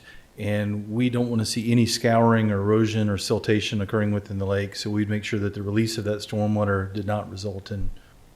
Now the boat storage, what is the parking lot going to be made out of? Is it going to be gravel? Is it going to be asphalt? What's it going to be? Sir, it would be a compacted gravel lot. My understanding, however, is that the runoff characteristics from compacted gravel are the same as asphalt. So when it's submitted for site plan review, ENS, and stormwater quality, the math and the coefficients they use for calculating the runoff would be as if it was asphalt. Now, you're with shoreline management, correct? Yes, sir. So you're familiar with dry wells that you guys like to see, correct? Correct, yes. Okay. So my comments, Mr. Chairman, to Lisa and the planning and zoning is we need to make sure we monitor the water runoff from the building and the storage boat lot to make sure that we have no runoff creating any erosion into the lake, just like they monitor it all around the lake and make our citizens do the same procedures. So I would like for planning and zoning and sediment erosion, because I saw a note in here that our planning and zoning had no comments, that he was not concerned about anything, and I don't agree with that statement at all. I see a lot of water runoff from that boat storage lot. Pretty good sized building. It's gonna be a lot of water coming off that roof. So I expect you guys to have a good retention pond, dry well, whatever it may be. All right. Neil, are you guys concerned about any of the fluids in the maintenance shop and potential runoff into the lake? So we do not plan to have on-site storage of fuel other than gas can, jerry can, and quarts of oil that you might keep on a shelf. I'm not aware of any concern. I don't think that this would come even close to something like a commercial garage. Okay. Commercial boat garage. Okay, that's helpful. No. Okay, thank you. In fact, any kind of work that would require the dismantling of an engine and getting into those fluids is probably not the kind of work we're doing in this maintenance. Okay. Probably straightening the blades on a prop, Any more patching some questions? fiberglass. Right. Any more questions for Mr. Pritz or Mr. Holdhauser? Thank you. All right, seeing that there's, for that, we'll open the public hearing. Madam Clerk, you got anyone signed up for, to speak? No, sir, I don't have any speakers for this item. We have anyone here wishing to speak to the projects that we've just went through with Appalachian Power Company? All right, we'll close the public hearing. Ms. Cooper, if you'll come back, and we will start with the number 1, which is 3 in your book. It'd be attachment 11. It's the larger. Mr. Mitchell, you got some comment or something there? I'm sorry. No, sir. All right, then we'll go, we'll start with our larger bathhouse. We'll do that one first, which is number 3 on the application for special use permit. It'd be at attachment number 11. What's the pleasure of the board?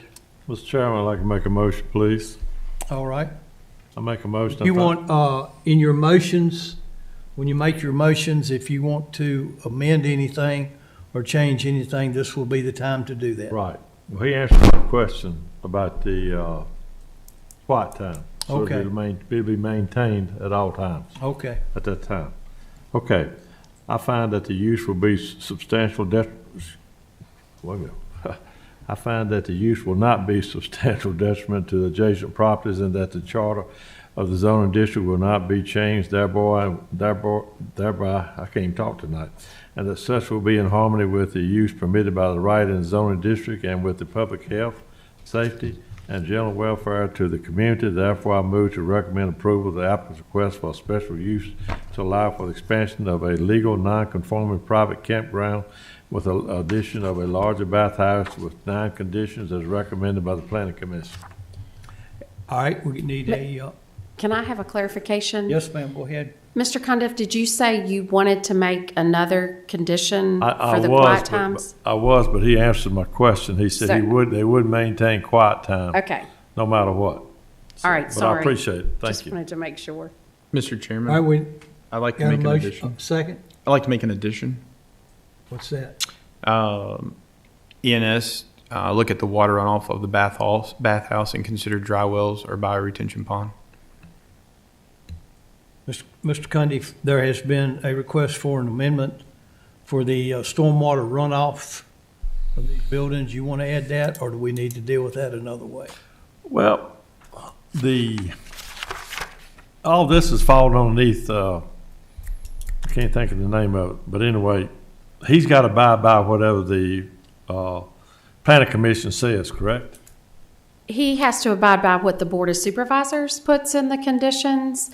And for as far as the erosion settlement control and stormwater, he has to abide by the regulations in the Franklin County Code that deals with those 3 issues. Does the code deal with runoffs? Yes, the code deals with runoffs. Would you be satisfied, be happy with the code? I'm just going by the notes that our ENS people said that they don't see any detriment, and I just disagree with that statement. I mean, there's water runoff off these buildings no matter what. Well, I would like to maintain it the way I represent it. That's okay. All Because right. like I said, they got to go by the, We can do it this way. We'll leave that, and then we've got an amended motion. Let's deal with the motion that is as presented. Do I have a second on the motion as presented by Mr. Cundy? Second. We'll vote on that. Madam Clerk, we do that's how we need to do that, don't we, Mr. Gwen? Is do that, and then the amended motion second. Yep. Madam Clerk, we do a roll call vote on the motion as presented by Mr. Cuddy. Supervisor Leland Mitchell, Yes. Supervisor Mike Carter, Yes. Supervisor Tommy Cundiff, Yes. Supervisor Tim Tatum, Yes. Supervisor Lori Smith, Yes. Supervisor Ronnie Mitchell, No. Chairman Thompson. Yes. Now, what's the amended motion? It passed. Mr. Chairman, maybe what we want to. We don't need to do the amended if it passed. To want us to do it, I guess we do need to do the amended as it was proposed by Mr. Mitchell.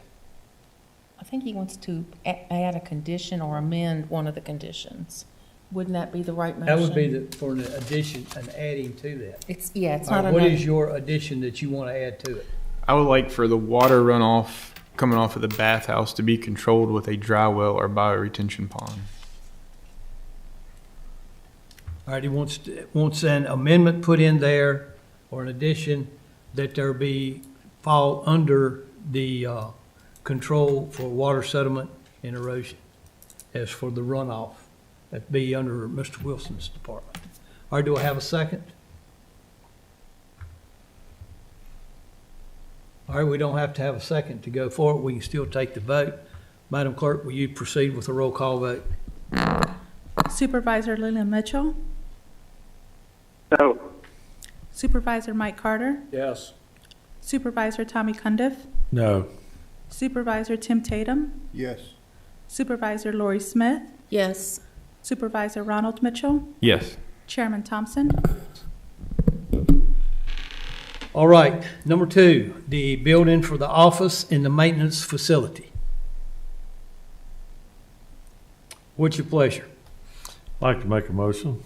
Mr. All Chairman. right, sir, make your motion.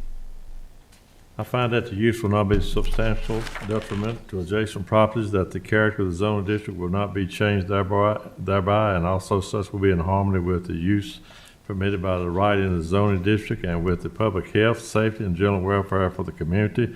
Therefore, I move to recommend approval of applicant's request for a special use to allow for the construction of a maintenance and office facility with 9 conditions as recommended by the Planning Commission. Need a second? I'd like to make an addition, Mr. Chairman, Yes, sir. if I may. As far as landscaping around the facility, the maintenance shop and the office, where's my compass at? I don't see one on the picture. We'll call it the left side of the building, rear of the building, and right side of the building. Minimum 15-foot tall screening trees, 12 foot apart, with the approved trees that are in the ordinance. And also, all water runoff off the roof of that structure to be collected in a dry well or bioretention pond. That would be the building I would be after. That's the biggest one. That's one I won't too concerned about the bathhouse, but this one I am. So I you just want to willing, explain myself, what we was talking about. You ain't got to explain yourself, buddy. All right. you willing to amend your motion to this? Yeah. Yes. Let me repeat Yes, it. sir.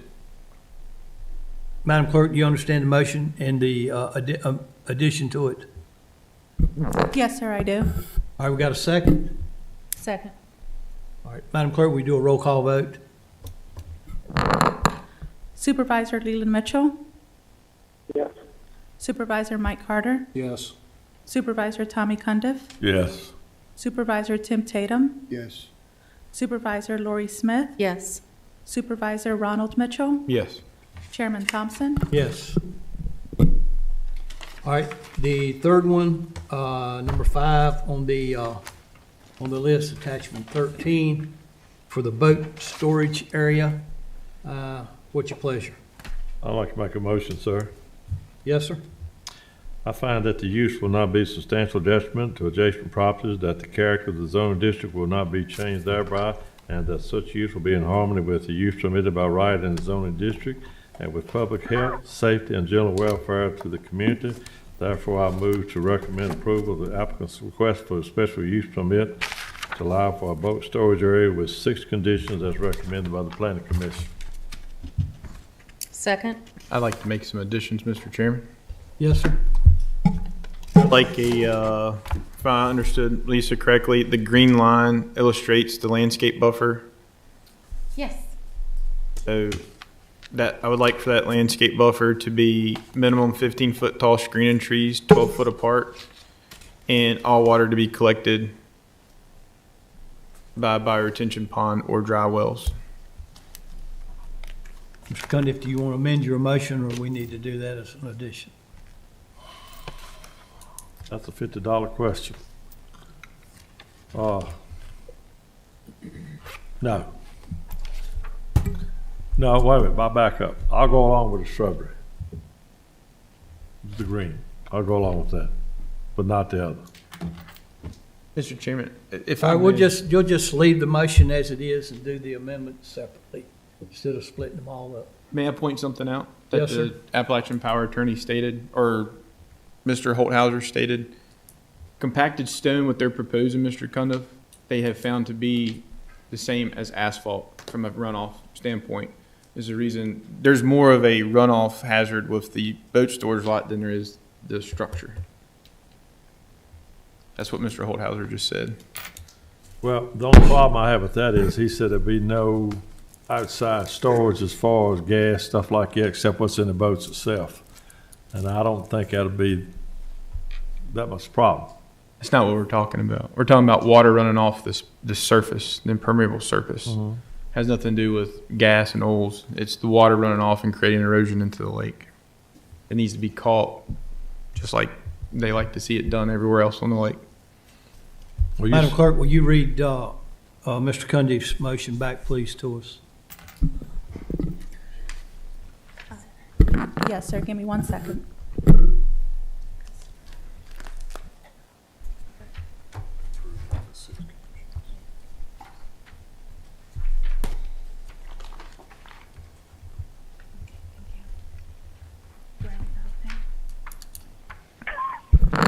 Mr. Condiff's motion was, I find that the use will not be of substantial detriment to adjacent properties, that the character of the zoning district will not be changed thereby, and that such use will be in harmony with the uses permitted by right in the zoning district, and with the public health, safety, and general welfare to the community. Therefore, I move to recommend approval of the applicant's request for a special use permit to allow for a boat storage area with the 6 conditions as recommended by the Planning Commission. And we have a second on that? I'll say Yes, okay. Supervisor Do- Smith seconded the motion. Do a roll call vote on that, please, on that, on his motion. Mr. Cundiff. On Mr. Condiff's original motion, Leland Mitchell. Leland, can you repeat your vote? Yes. Supervisor Mike Carter, Yes. Supervisor Tommy Cundiff, Yes. Supervisor Tim Tatum, Yes. Supervisor Lori Smith, yes. Supervisor Ronald Mitchell, No. Chairman Thompson. Yes.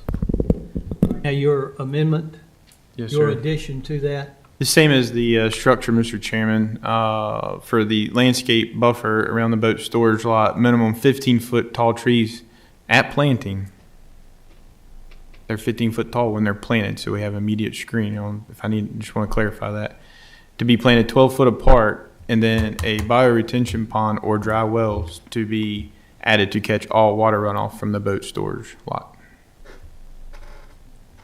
Do I have a second on this? Second. Have a second? It's too late for a question. No, sir. Lisa, Yes. don't we already have this in planning to take care of the water runoff? We do with the erosion settlement and stormwater, with the ordinance, yes. I mean, their engineer will have to submit, the erosion settlement control and stormwater plan to our office. It'll have to have calculations, for the runoff, either from the gravelled area or the roofs. Will that be checked? by Yes. anybody? That will be checked. Yes, but with this motion, we will make sure that it is done by a dry well or bioretention ponds, which I'm sure it'll probably be one or the other that they'll do. If we vote for retention pond, that means automatically they gotta do it? or is it gonna be still on the recommendation of the, Well, I mean, basically, they'll have to do it because of what the Franklin County Code says for ENS and stormwater. Plus, they have to do it because it will be a condition from the Board of Supervisors for their SUP. Mr. So Cundiff, it's- as I understand what's going on here, is Mr. Mitchell, Ronnie Mitchell, right? was not happy with the language as it had been presented in the proposal. He's doing it this way so he can make sure that it's done that way. It comes down to the language, the way it's done. The erosion settlement control coordinator did not have any comments to the three SUPs. So Mr. Mitchell is trying to make sure that staff is held to the regulations. That's held to regulations? Held to the regulations that we have on the books. Okay, all right, that clarifies what I want to know. Thank you. Madam Clerk, we do a roll call vote, please. Supervisor Leland Mitchell, Yes. Supervisor Mike Carter, Yes. Supervisor Tommy Cundiff, Yes. Supervisor Tim Tatum, Yes. Supervisor Lori Smith, Yes. Supervisor Ronald Mitchell, Yes. Chairman Thompson. Yes. All right, thank you Thank for you. your presentation and for Appalachian for you being here. Thank you very much. All right, we'll go into other matters by supervisors. Anyone have anything to say, any comment? Mr. Leland Mitchell, other matters by supervisor? No, sir. Thank you, sir. Mr. Carter? No, sir. Mr. Cundiff? Quiet, nothing to say. Huh? Nothing, no, sir. Tim? I'm good. Roy? I just would, I have one quick thing. I would like to ask the county administrator to give us some suggestions about the correspondence that we've gotten regarding the animal shelter. Sure. That is of concern to me. If we're going to run an animal shelter and if we're going to take care of those animals, we need to do it correctly. Sure. If I may, Mr. Chairman, thank you, Sure. Supervisor Smith, members of the board. Yes, staff has met and is meeting again this week, and we'll have a correspondence for the board in this week's Friday packet. Thank you. For that matter. Thank you. Ronnie? Yes, sir. I would like to talk about, it's convenient that we have somebody from shoreline management here. We received something from a constituent tonight, matter of fact.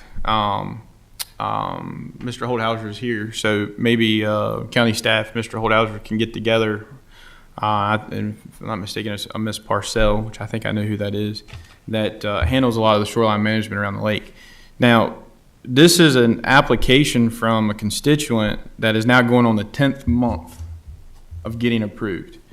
I want this board to know, I hear this everywhere around the lake as far as how difficult it is to apply and go through the process of getting stuff approved to be able to do stuff basically below the 800. So you own a piece of property at the lake, you've got the 800-foot contour line, you're technically not allowed to do anything below that without their approval.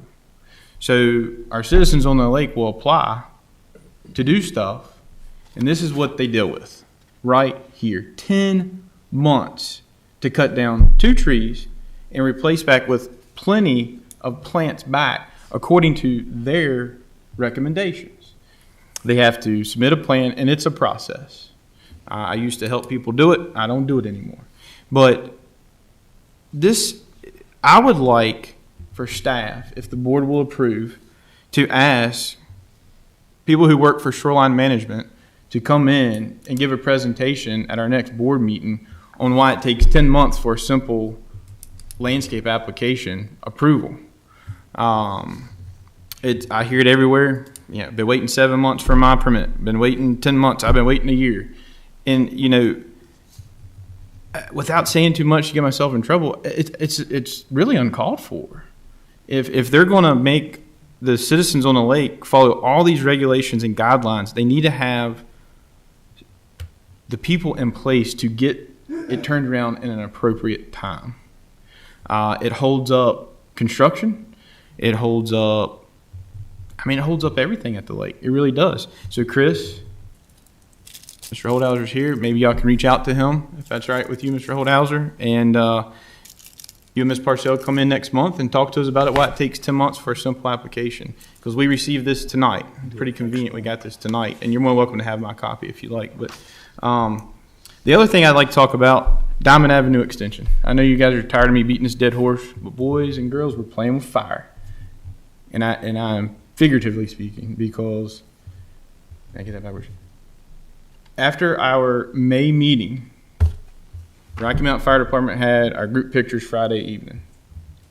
As soon as we get done taking pictures, we get dispatched for a structure fire down across railroad tracks off of Diamond Avenue Extension.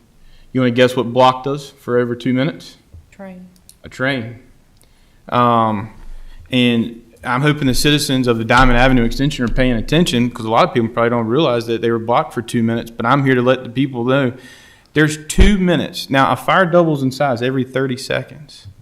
If we wouldn't have been blocked by that train, think of how much less damage would have been created in our citizens' home.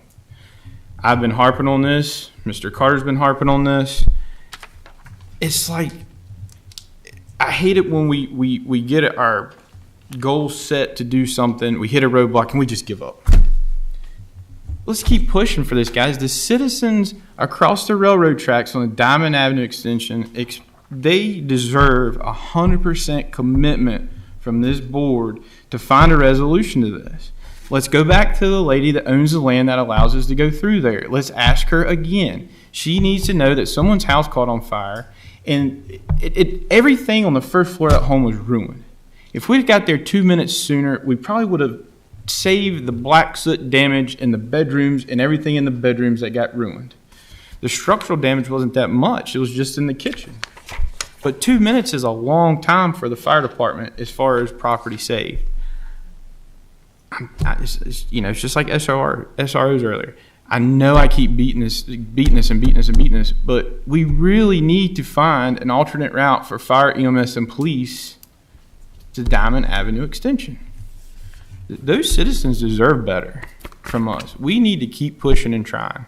So please, let's look back into this. Seconds count with fire, EMS, and police. All right, we got 2 firefighters, 2 retired cops. You guys know. Just think if someone's getting beat. If the deputy is delayed 2 to 3 minutes, that person might be beat to death. Heart attack, stroke, seconds count. So let's look back into the Diamond Avenue Extension, please. That's all I have, I think, Mr. Chairman. Let me check my notes. Hold on. All right, Mr. Swillow, if you'll look into that potential meeting, set that up. Ladies and gentlemen, we've reached the time set aside in our meeting for public comment. Public comment gives citizens an opportunity to address the board in person or in writing on matters appropriate to the responsibilities of the board. Speakers must direct all comments to the board as a whole and not to individual board members or employees of the board or the county. Personal attacks and insulting, profane, or vulgar language will not be tolerated. Likewise, commentary on issues that are not within the purview of the board and are not a function of the local government and over which we have no control are not acceptable. Public comment is not a question and answer session, and board members will not answer questions during public comment. If a speaker violates these rules, the chair may rule the speaker out of order, and upon second violation, have the speaker removed from the podium. Madam Clerk, please call the first speaker. Stephen Quinnen. If you'll come forward, please, state your name and address for the record. Thank you. Oh, really? My name is Stephen Quinnen. I live at 163 Windmere Trail in Manita. I've lived there for a number of years. I'm here to talk about the topic of vote counting in Franklin County, and that's a page that I had distributed to each of you at the beginning of this meeting. Yes, sir. The issue here is Franklin County Board of Supervisors has an authority to act with regards to the voting machines in Franklin County. And the reason is that the law gives the Board of Elections responsibility and authority to demand voting machines in each location. But to approve those machines under the circumstance that they've been tested and determined to produce valid vote counts.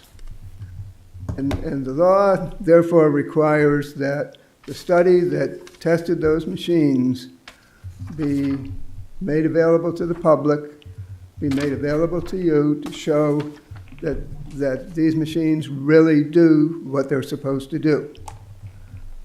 I find no such study online. I get no answers to date from the Board of Elections on that. And therefore, I conclude that the Board of Elections is not meeting its responsibility for lawfully implementing these machines in Franklin County. And I ask you to demand of the Board of Elections that before they use a voting machine, an electronic voting machine, in any further election in Franklin County, that they have complied with the law in this regard, and to prove that they have complied with the law.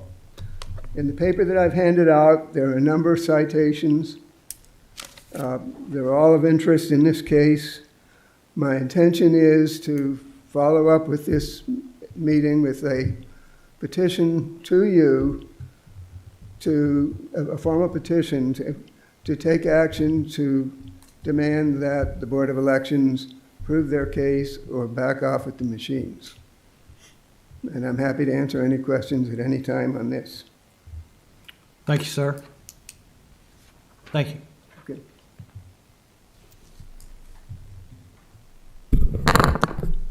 Brian Wood.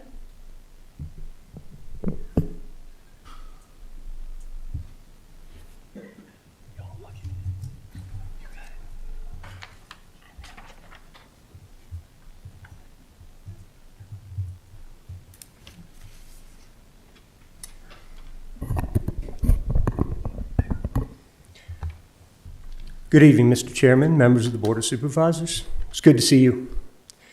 My name is Brian Wood. I live on Hardy Road. I live on Bailey Boulevard in Hardy. In February, this board declined to have a public discussion or a public vote about a resolution that merely would have affirmed the Second Amendment rights of Franklin County citizens. Some citizens who spoke in opposition of these rights repeatedly asked the question, but why do we need a militia? And in one of the most ignorant displays of propagandist journalism, a local newspaper published an editorial written by a man without a clear understanding of the foundation of the Republic. In that editorial, a tongue-in-cheek satire was presented that mocked the Founding Fathers' purpose for recognizing our rights in the founding documents. Instead, false arguments were offered that the militia was needed to respond to a volcanic eruption or an invasion by neighboring county militias. At no point did the author mention that the three categories of militia, which include the National Guard, Virginia Defense Force, and unorganized militia. The National Guard is a part of the militia. It can be used to respond to statewide or regional natural disasters. But what if there's a local natural disaster, one that significantly taxes the ability of local governments to respond in a timely manner? How do we as citizens protect ourselves and our property under those circumstances? On May 27th, an EF2 tornado touched down in Bedford County. No lives were lost, but property damage was significant. Power crews and emergency responders did what they could do to help restore the area. On May 28th, a few Red Cross volunteers were canvassing the area. A few of God's pit crew personnel were there. This was Memorial Day weekend after all. Bedford County Militia organized a relief effort and asked neighboring county militias to assist them. Franklin County Militia volunteers responded and arrived on scene with chainsaws, supplies, and tools. Over the course of 2 days, FCM volunteers helped property owners recover from the natural disaster. Volunteers from several other county militias arrived on May 29, along with heavy equipment, skid steers, and excavators. By far, the largest contingent of volunteers was from the unorganized militias. Nowhere did I see any of the critics of the militia lined up to help those citizens. I am proud of the response efforts of Franklin County volunteers.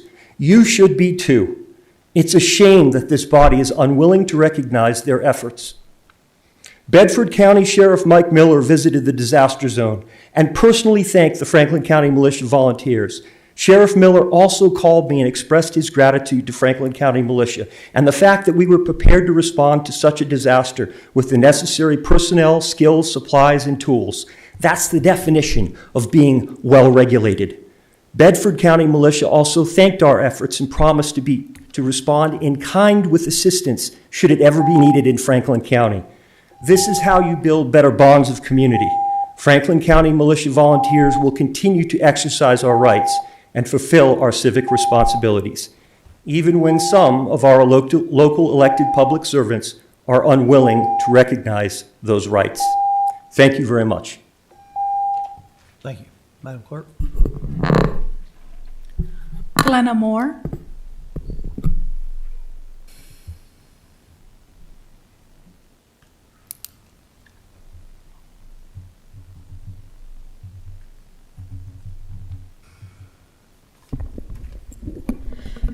Good evening, Glenna Hawkins Moore. I live at 45 Scenic River Drive in Rocky Mount.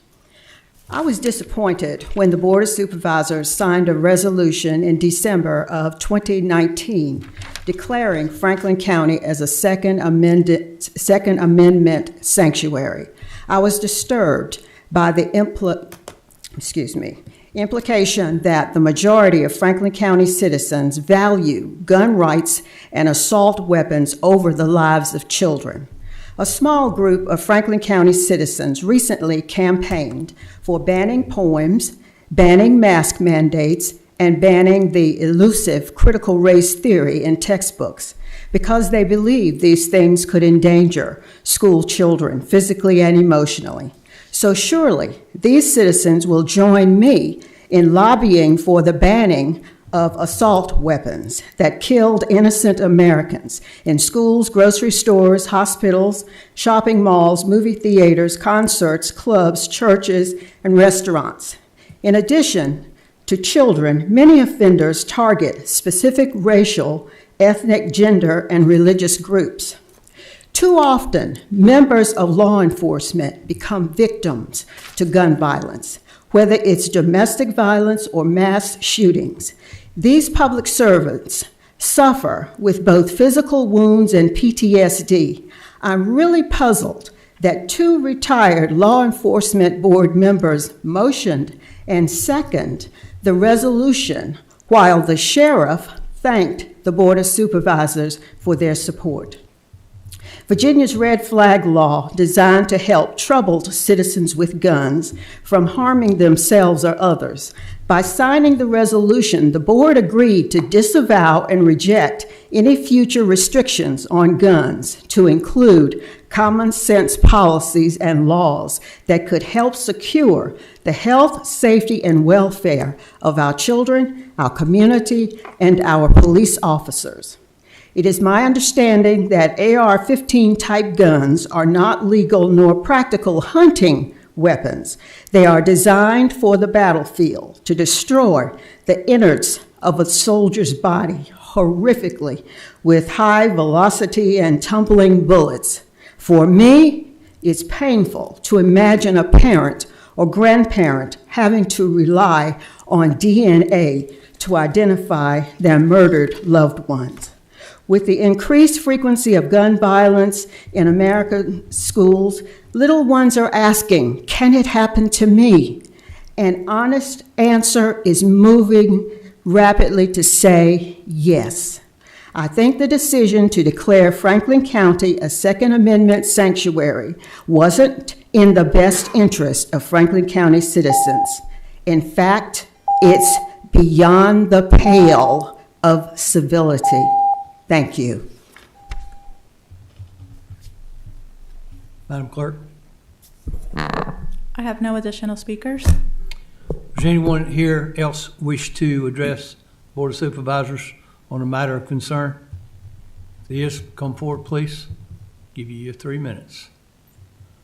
All right, thank each and every one of you for being here tonight, for your time, for your interest in local government. This board will adjourn until Tuesday, July the 19th. At 12 noon, we'll have our board broadband authority, and at 1:30 p.m., the BOS meeting. Thank you. Take care.